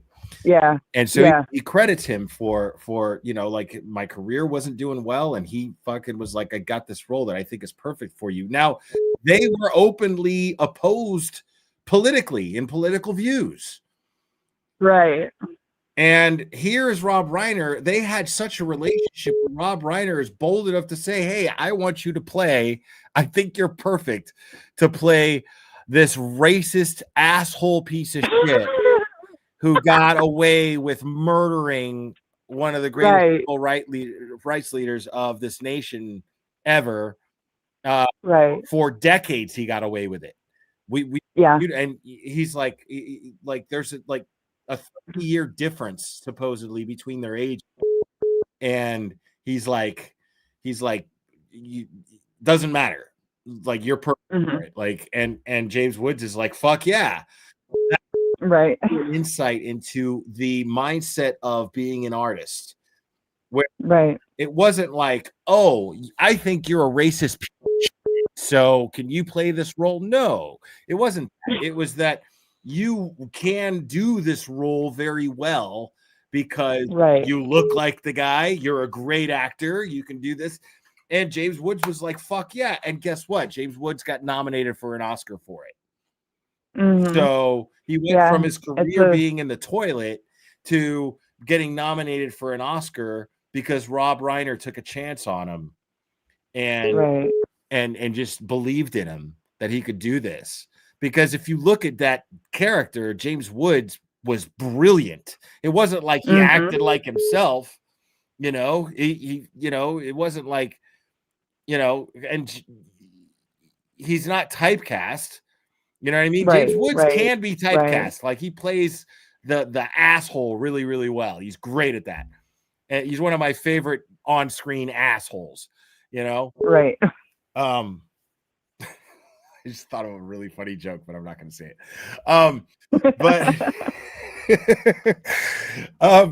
But he no, he was great. He and he goes to Mississippi. He was fucking brilliant. Like it was the way that he mastered that accent and the way that he carried himself and the way that he, you know, like just the way he held a fucking cigar and the way that he talked. I watch Ghost of Mississippi to this day over and over again, and I'm like, this is just a great movie. Whoopi Goldberg, as much as she gets on my fucking nerves, she's amazing in that movie. She's brilliant. Oh yeah. Yeah, and I remember Merle Megger's widow talking about, she was on doing an interview, and she said that there were days when she couldn't even go on the set because James Woods looked so much like Byron de la Beckwith. Wow. And sounded so much like him. And like, and off topic, but kind of in that same vein, if you're a reader or you like audiobooks, Jerry Mitchell, who, you know, the reporter in the movie that brings Merle the original transcript for the trials. Right. He wrote a book. It's really good. I can't remember what it's called at the moment, but he also did a story about the 3 civil rights workers that were killed in Mississippi. The 2 white guys and the black guy. Yeah, the one, the Mississippi Burning, the one that Mississippi Burning was about. Right. With Gene Hackman. And he talks he talks about that movie and like how much like bullshit was put into that movie that wasn't even true, and how long it took to find those people like that took those guys out. Like it's a fascinating book. He talks about the Medgar Evers case too in that book, but I can't remember what it's called at the moment. But if you get a chance, look it up because it's really good. Right on.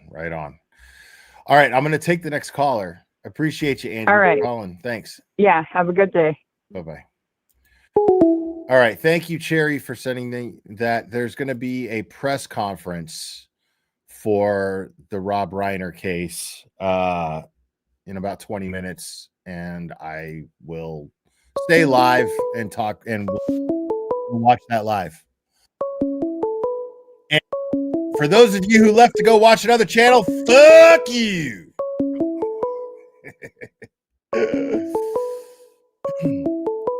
Call from Melinda. You're on. Who am I speaking with? Hey, Will, it's Melinda Hey, Melinda. How we doing? from Lake Havasu City, Arizona. All right. You know, I called because I just wanted to let you know that you guys do such good work with your YouTube channels. And my kids moved out. They've got their own families, and they live all in the same city. But, you know, I'm a single mom and just like listening to you guys and with Turtle Boy and Melanie Little. And you guys just make it feel like we have friends. So Right last on, Sunday, man. I watched the game with you, with the Patriots game. Yeah, that's what it's all about, man. That's Had the I appreciate game that. on, and they had the listening to you on the iPad and watching the game, and it just felt like, you know, but you got friends. Yeah. And I really like the way you stand up with Turtle Boy, and we all need to stay with him. It feels like he's just feeling the pressure right now, and it's the holidays.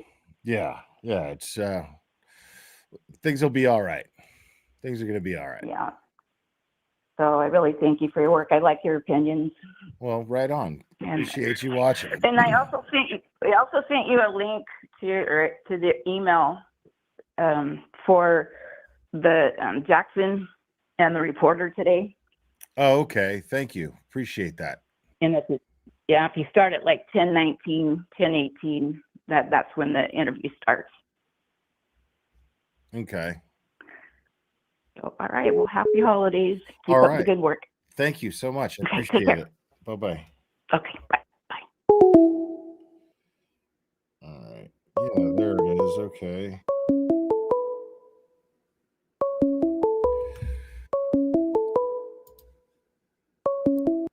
Call from. You're on. Who am I speaking with? Hey, Will. Hey. Do you not know who this is? No. I'm slightly offended. Okay. It's Steph Dubs. What's up, Steph Dubs? Yeah, sorry. I only spoke to you once that I remember and did not. It's 3 times, but it's okay. I won't take offense to it. How are you? A lot of people call. I'm It's sorry, fine. Steph Dubs. How we doing? No, you're fine. Well, I'm trying to be a functioning adult and work. However, the Glairer decided that he needed to do a live in the middle of the day. So now I'm being a procrastinator. Well, right on. Oh, how's the DMs going? Oh, no, that's, that doesn't happen. So my wing woman ways are not working? No. Damn. These are I'm so sorry. these are self-respecting ladies. They have not been reaching out.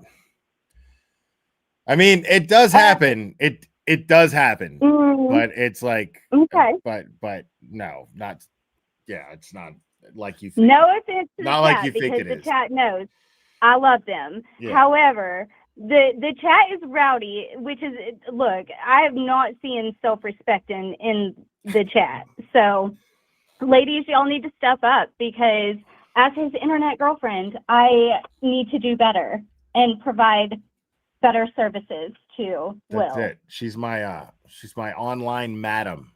That's what that is. That sounds better than internet girlfriend. I have to say it's fancier. It's it. It's more accurate. It's more accurate. It's true. Right. So, are you going live on Thursday On Thursday night?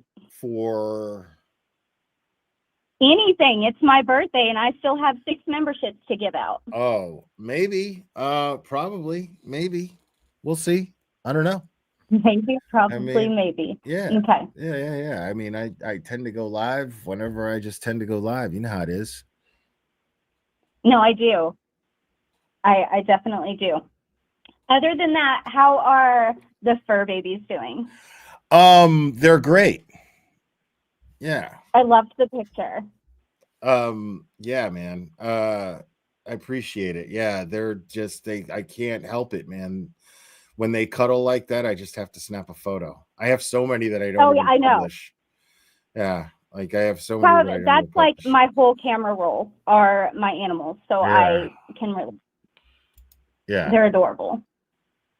Well, I just wanted to pop on and say hi because it's been like a few days since I talked to you, and it's not the nighttime, so we won't get too rowdy on this call, but that's for a different chat. Yeah, I'm not feeling the rowdy vibe today. No, you got to read the room sometimes, but Right, exactly. I just have to remind everybody to like and subscribe. We still have to get Will to 50K subscribers. He deserves it. And if you're live on Thursday for my birthday, I have something for you. Okay, right on. Excellent. Okay. Well, have a beautiful rest of your day. Chat, have a gorgeous day. I am going to try to be a functioning adult and go back to work, but I just had to say hi. There you go. Steph Dubs, thank you so much. You're welcome. Have a good one. Bye. All right. So yeah, let me see where we're at on this. Yeah, we got about 15 minutes before this stream starts, this press conference. Call. You're on. Who am I speaking with? It would be Pennywise. Your name is Pennywise? Gross. You know who I am, Clara. You watch. And I know you want to know the origin of how I became me. Wait till chapter 2 and 3.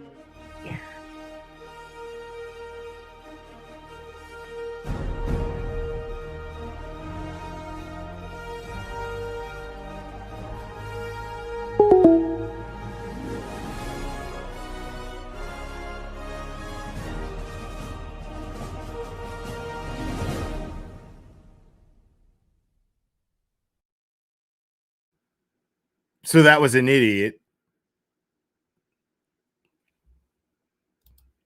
Next caller.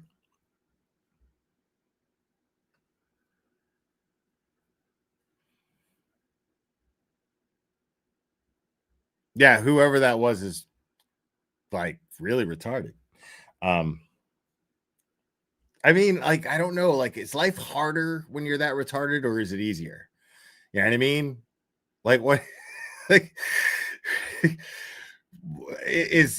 does a hard life lead to you thinking that was somehow a good idea to call in and do that? Or is life being too good? Is that a result of life being too good?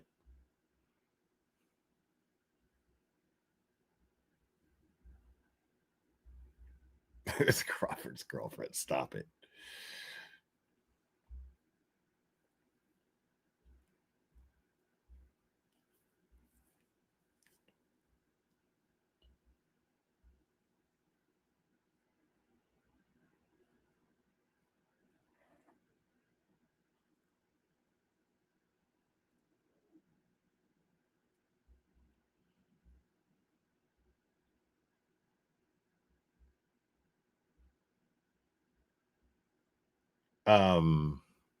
Yeah, man. I'm just waiting for y'all to call, because we got like 12 minutes left before there's a press conference in regards to what has taken place so far and what we know about the Rob Reiner death, or murder, I should say.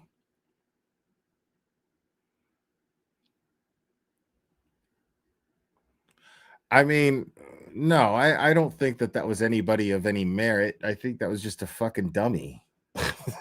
Somebody stupid who didn't have anything better to do.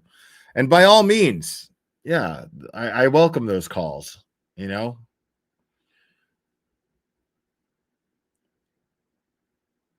Oh, did she?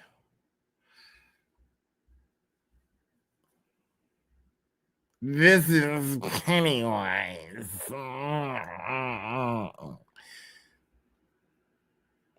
I'm shitting in my clown shoes, and that's why I talk like this. My name's Pat, and I don't know if I'm a man or a woman.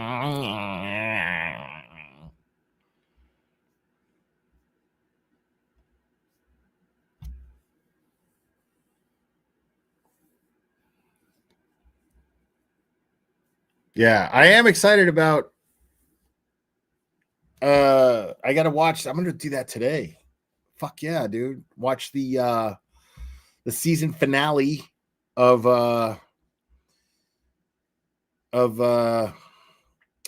Welcome to Derry.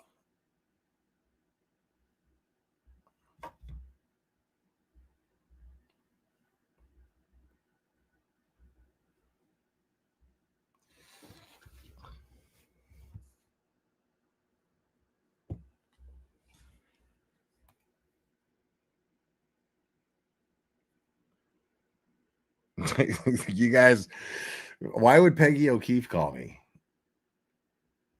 You're out of your mind. Why? Oh, why would Peggy O'Keefe ever call me? And she wouldn't sound like that, I don't think. Do I watch Landman? Yeah. I'm waiting on the second season to play out so that I can binge it. I'll just rewatch the first season and then binge the second season. I don't. Oh my gosh. Call from. You're on. Who am I speaking with? Hey, Will, it's Jeremy from Sacramento. What's up, Jeremy from Sacramento? I've been listening, and since no one else is calling, one of my all-time favorites from Rob Reiner was Stand By Me. With, you got so many actors that became big actors, like Will Wheaton, I'm assuming you've seen Stand By Me, right? Four boys that go along the train tracks, see a dead body, and they're telling stories and all the kinds of stuff. It's like, anyway.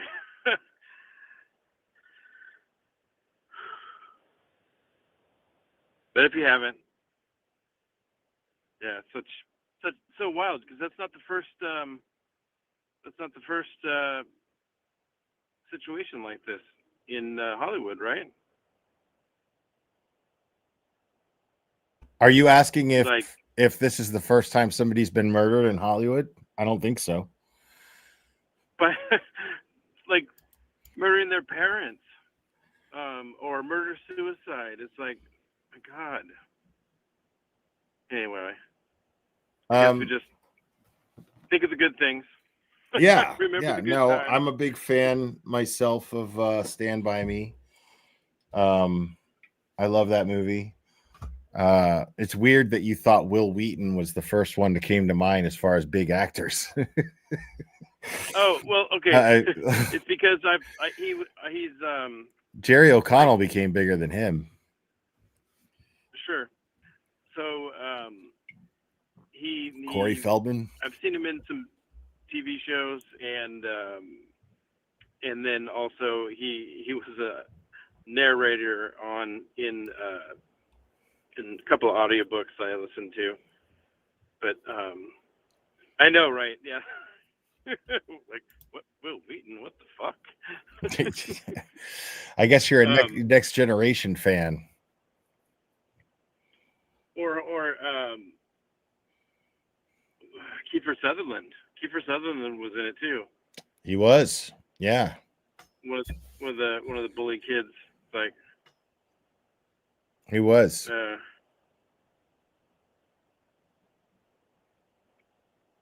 But anyhow, yeah, just thought I would jump in and call since no one else had. All right, yeah, cool. Thanks, Jeremy. Appreciate it, buddy. Yeah, no problem. Will. Right. Catch you later. Bye-bye. All right, so we got about 6 minutes before this press conference starts. So I could take another call.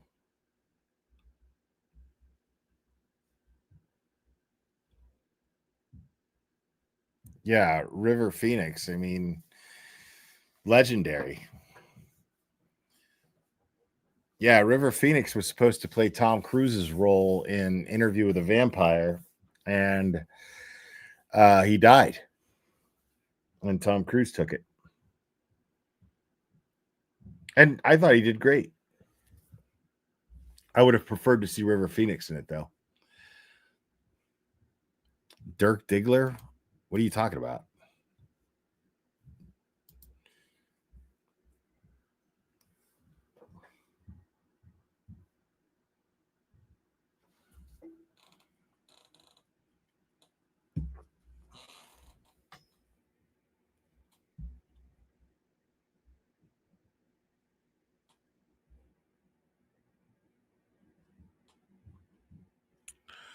Yeah, I said that.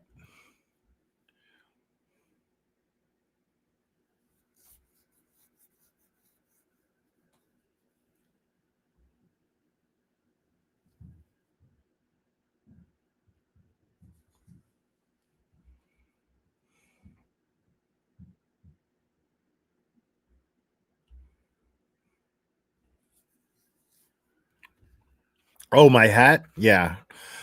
I'm a big fan of boobs. It's my favorite breast size.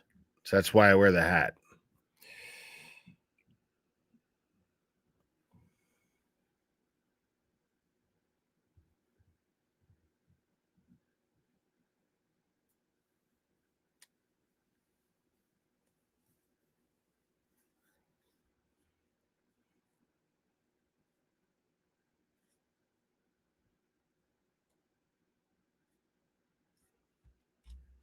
All right. I don't think anybody wants to call in. All right, let's do this. Let me remove this and get out of this and share this.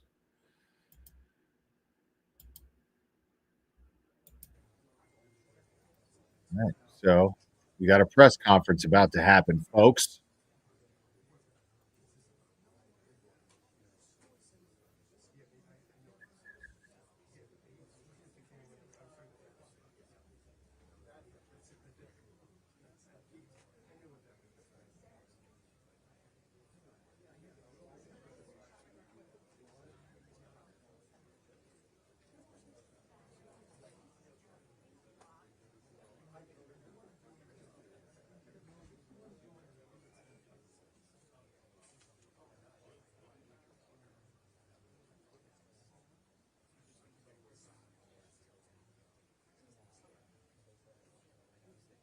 I hope this is not as loud as it goes.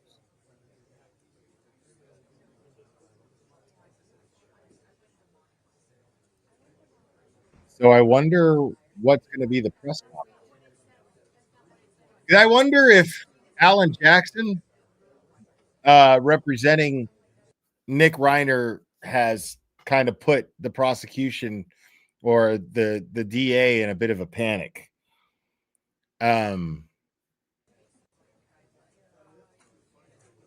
Because I guarantee you that's big news at the DA's office. I guarantee you. He's got who? Fucking Alan Jackson, Karen Reed Alan Jackson, fucking Kevin Spacey Alan Jackson, Harvey Weinstein fucking Alan Jackson. Figured. All right, let's get ahead of this. Let's hold a press conference.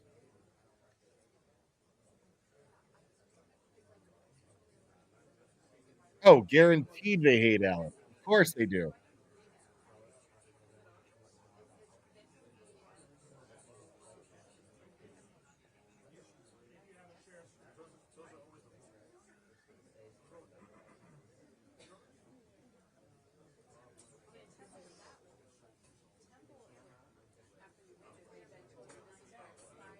The Warriors come out and play. Like, that wouldn't have made for much of a movie. I remember that movie. I like that movie. But that wouldn't have made for much of a movie. Oh my God. The other gang coming? What are we going to do if they do? I don't know. I'm scared. Yeah, well, don't be scared because you're scaring me. Oh my God. Tapping the bottles and shit. Warriors, I'm concerned for your well-being.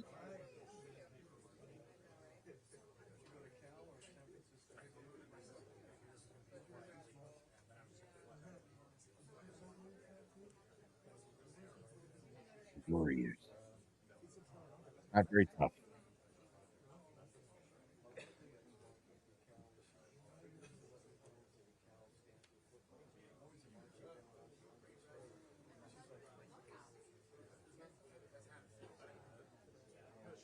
So officials hold media briefing on the Reiner case.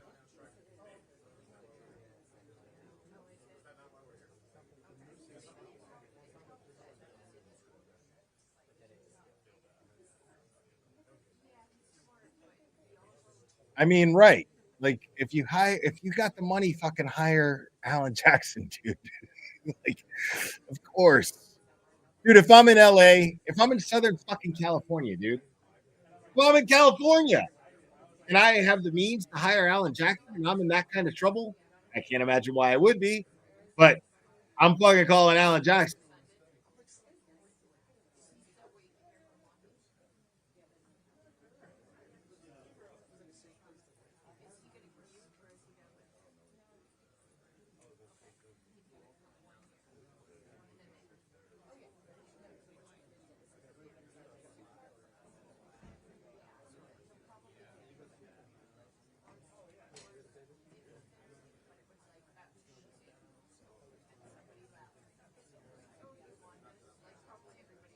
Dude, they're not fucking racist, man. Like, there's racially driven jokes, but it doesn't mean that they're racist.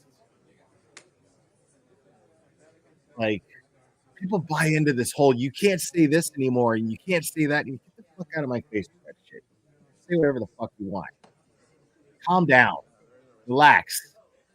They're jokes. It's humor.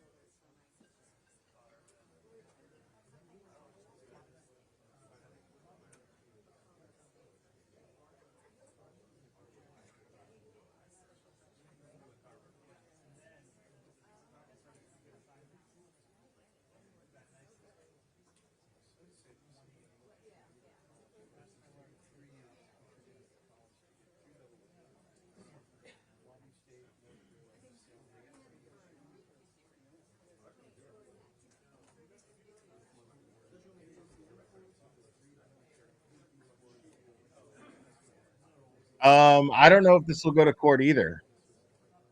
But if he hired Alan Jackson, he's trying to get out. He's trying to get out of this.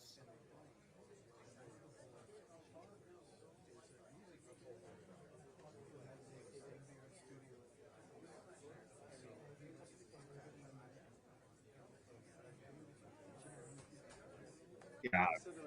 Mel Brooks is not.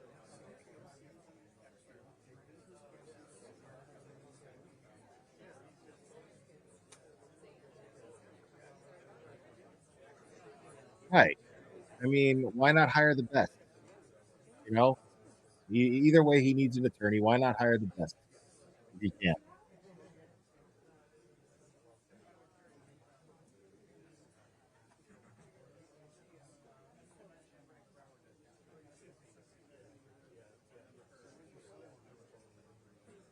I don't even like Mel Brooks movies all that much. But it's not because he made fucking racially charged jokes in his movies, that's for sure. Just, you know, I don't think those movies are all that funny these days. I mean, I think I just laughed as much as I was going to laugh at them watching them as a kid. You know what I mean? But yeah, they're classic. They're fucking classic. They're hilarious.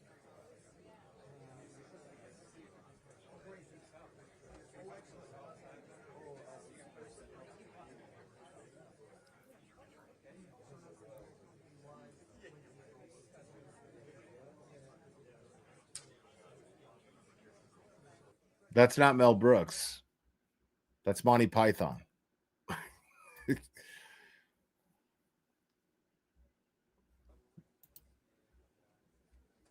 Okay, they changed the perspective of the room here. See what we got going on.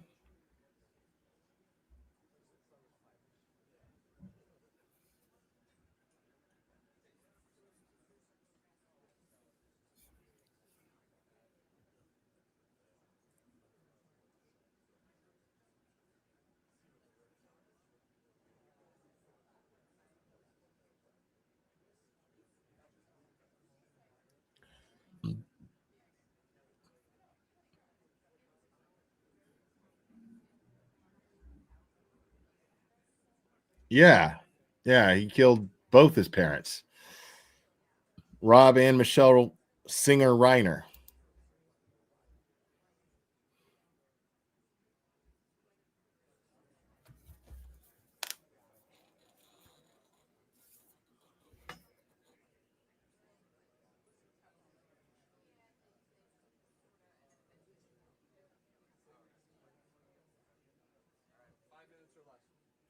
Yeah, this was not a tussle that went wrong. This was most likely, you know,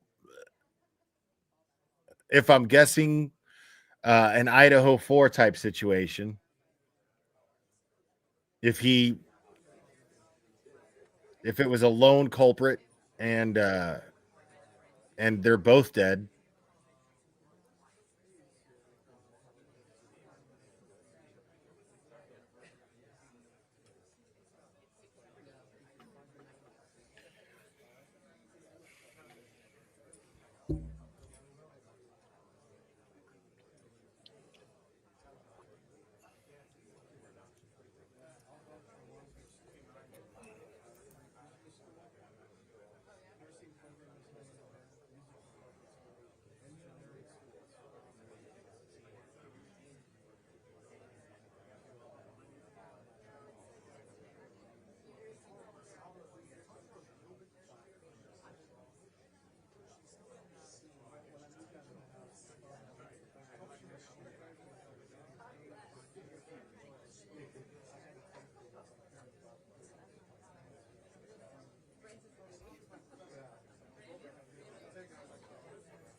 Yeah, man. I have no idea what what they're gonna say here, but I'm literally at the edge of my seat right now. I really want to know what they have here.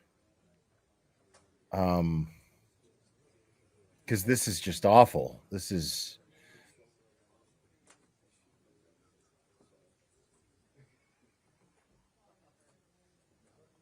Yeah, I think it'll be a mental health defense as well.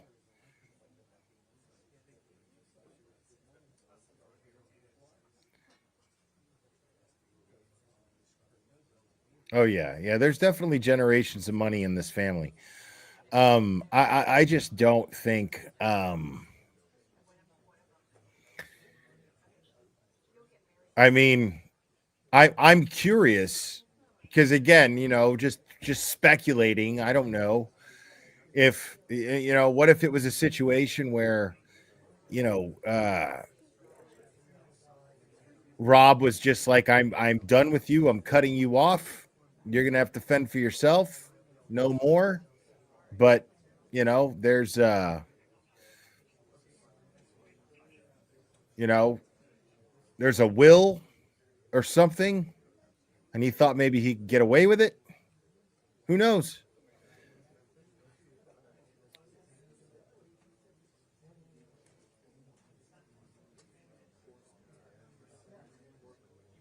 I mean, because you definitely can't rule money out as the motive, considering that we're talking about Rob Reiner here. But it could absolutely be a crime of passion.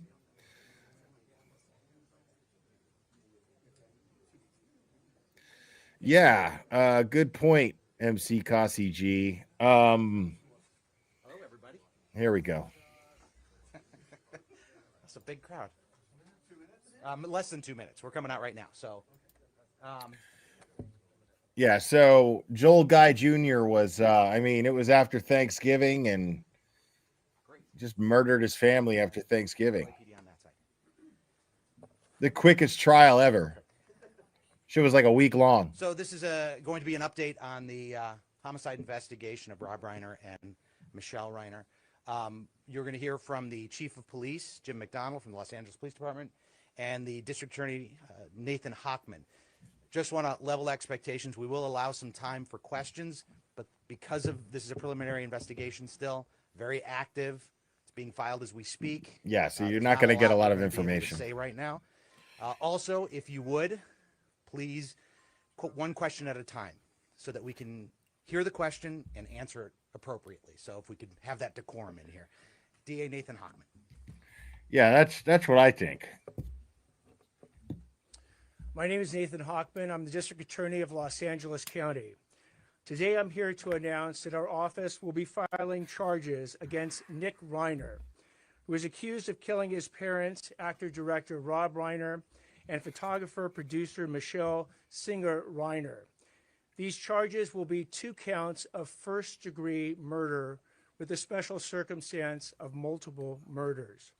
He also faces a special allegation that he personally used a dangerous and deadly weapon, that being a knife. These charges carry a maximum sentence of life in prison without the possibility of parole or the death penalty. No decision at this point has been made with respect to the death penalty. We have requested until currently because they can Nick Reiner negotiate. is being held without bail. Now, before I Held without bail. in announcing these charges, I also want to announce that they're just that. They are charges. Charges are not evidence. Right. Evidence is something that we will be presenting in a court of law to meet the standard of proof we meet in every criminal case, which is beyond a reasonable doubt, to 12 jurors who you'll unanimously have to find that we've met that standard to prove the charges we bring to court. Right now, with respect to the process, once the charges get filed this afternoon, Nick Reiner will be then brought to court. He is going through medical clearance, something that everybody who gets arrested and gets held in a Los Angeles County Sheriff's Department jail goes through. Once he is medically cleared, he will be brought to court to be arraigned on these charges. At that point, he will enter a plea of guilty or not guilty. Now, prosecuting these cases involving family members are some of the most challenging and most heart-wrenching cases that this office faces because of the intimate and often brutal nature of the crimes involved.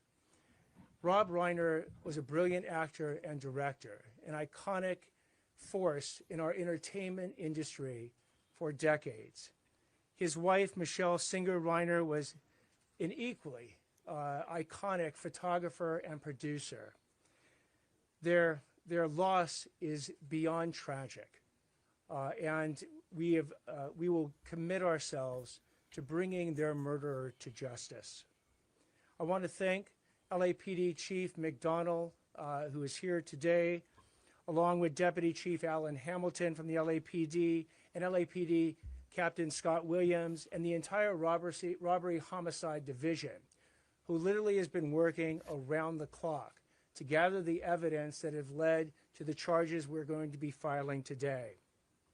Also from my office, I have Assistant District Attorney Maria Ramirez. I have Director of Specialized Prosecutions, John McKinney. I have our Head Deputy of Major Crimes, Craig Hum. And I have the 2 prosecutors who will be leading the prosecution in this case, Assistant Head Deputy of Major Crimes, Habib Balian, and Deputy District Attorney for Major Crimes, Jonathan Chung. They will bring their decades of experience to holding this murderer accountable for his actions. At this point, again, you will hear in the media rumors, you will hear speculation, you will hear hearsay. What I'm asking everyone to do is to rely on trusted sources. If it doesn't come from the District Attorney's Office, from LAPD, from the coroner's office, or from the courtroom itself, then there's a good chance you are hearing misinformation. Because at the appropriate time, the actual evidence involved in this case will be presented in a court of law. There you So go. I ask for your patience until that is done. But again, please do not rely on rank speculation, rumor, or hearsay to believe that you understand anything about what went on in this case. I'd now like to turn it over to Chief McDonnell. Well, good afternoon, and thank you all for being here today. And it's with deep sadness that I address the tragic loss of Robert and Michelle Reiner.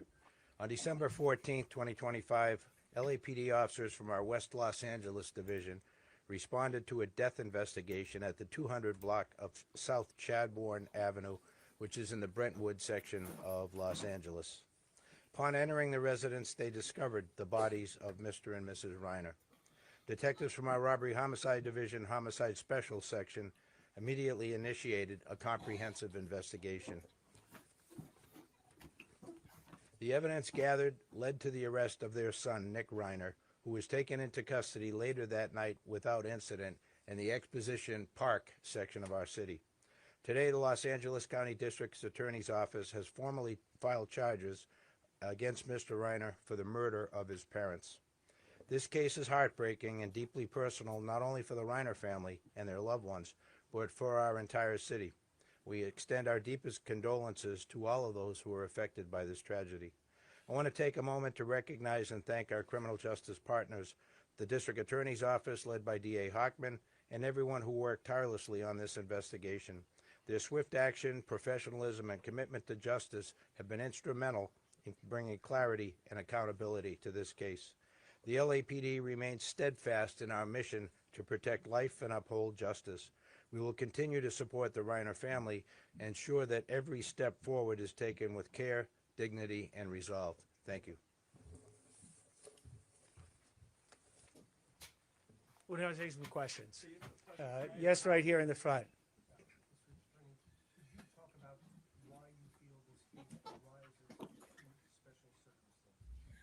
So special circumstances is a situation where one of the enumerated factors that lead to elevating in some ways a first-degree murder case to a special circumstance first-degree murder case occurs. One of those special circumstances is called multiple murders. Here we have two, and it qualifies under the definition of multiple murders to allege the special circumstance in this particular case. I saw over here.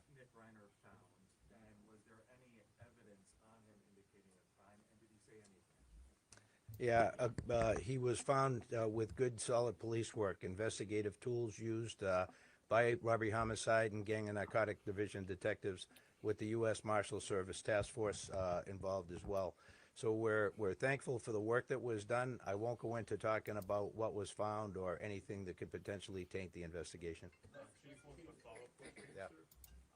Given Nick's history of drug use, was there any indication that he was under the influence at the time of this crime? No, thank you again. That's another question I can't touch. Yeah, they're not going to tell you shit. They're not going to tell you shit. They're definitely not going to tell you that. Please repeat the question. Is there any evidence of mental illness in his background beyond the addiction? The evidence, any evidence, if there is any, of mental illness for his background will be coming out in the hearings that will occur. We anticipate, again, after the arraignment, the process will go through the normal process a case like this goes through.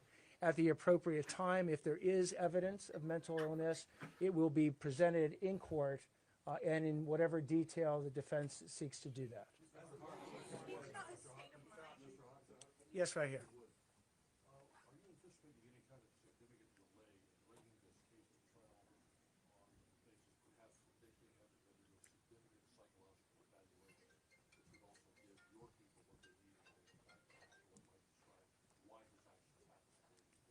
We don't anticipate any significant delay more than is involved in a first-degree murder case with special circumstances. These are some of the most serious charges that a DA's office can bring against anyone. And we anticipate that the discovery that we will produce to the defense will be robust. It will be very involved. They'll want adequate time to review it. They'll want to go through every single factor that they can ascertain in the defense of Mr. Nick Reiner.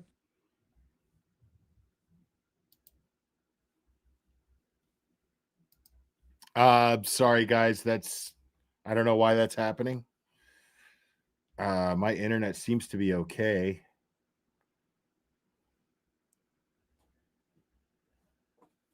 Yeah, I'm not frozen, am I? I don't think I am.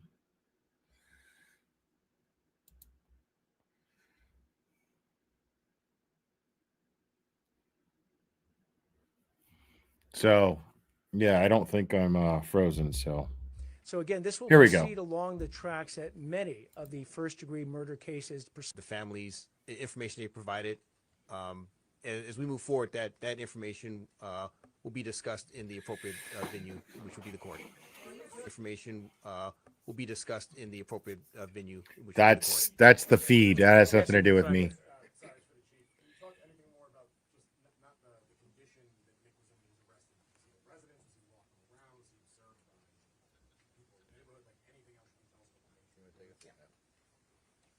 So specifically, he was arrested in a public area in the Exposition Park area near the University of Southern California campus.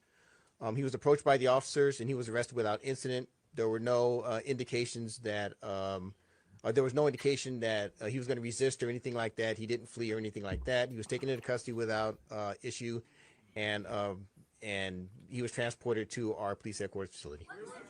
There you go. Take a question. I mean, that is all they're going to tell you. He has been alleged, one of these special allegations is that the murder was committed with a deadly weapon or a knife. As to where and how the weapon was located or will be located, that will actually be evidence we'll present in court. We got two more questions. Let me take a question over here.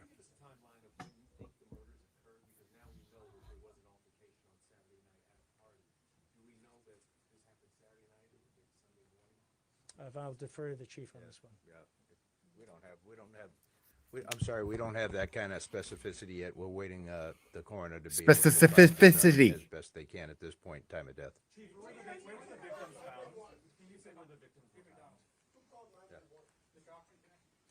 We'll take the question back there. Who called 911? There you go. There you go. Somebody read my mind. Okay, so in terms of how the Los Angeles Police Department became aware, it was a request from the Los Angeles Fire Department, who responded to the scene first.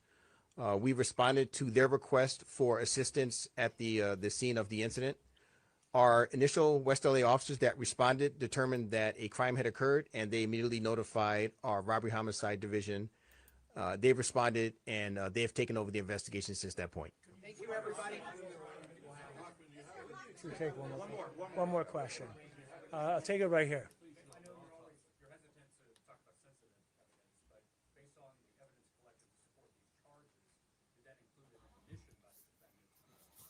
So any statements made by the defendant at any point in time would be the type of evidence we will be presenting in court. Let me take one. I'll take one last question right here. Hold on one second. I just identified this gentleman. Sorry.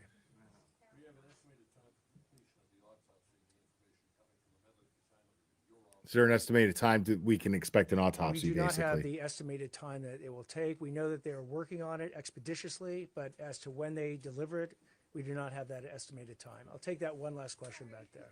I was just wondering, I know these types of cases are especially difficult. How much do you take into account what the family wants when it comes to charges when you're dealing with a domestic situation like that? And does that factor into whether you will go after life as parole or possibly death penalty? In these cases, like any of these cases, we will take the thoughts and desires of the family into consideration in making our decision. Thank you all very much. That's it, man. That's all you're gonna get. That is all you're gonna get. Now I don't know, folks.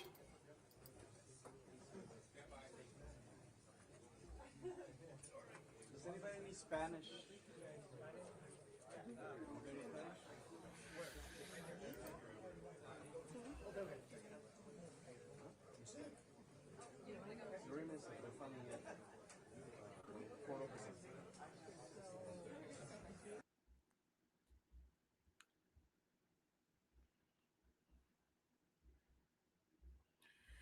All right, so that's it for that.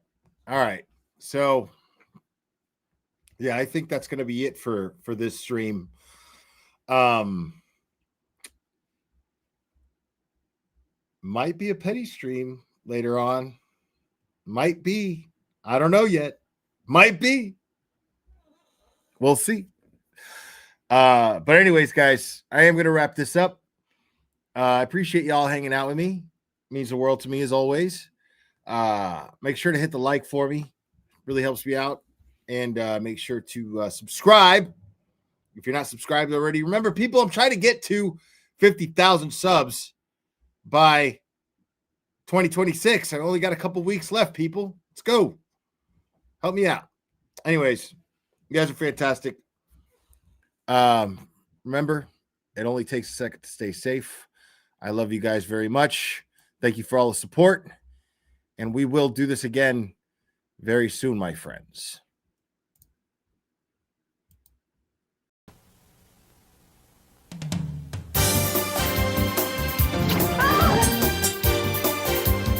Watch out!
Today, being retarded means leading a full life.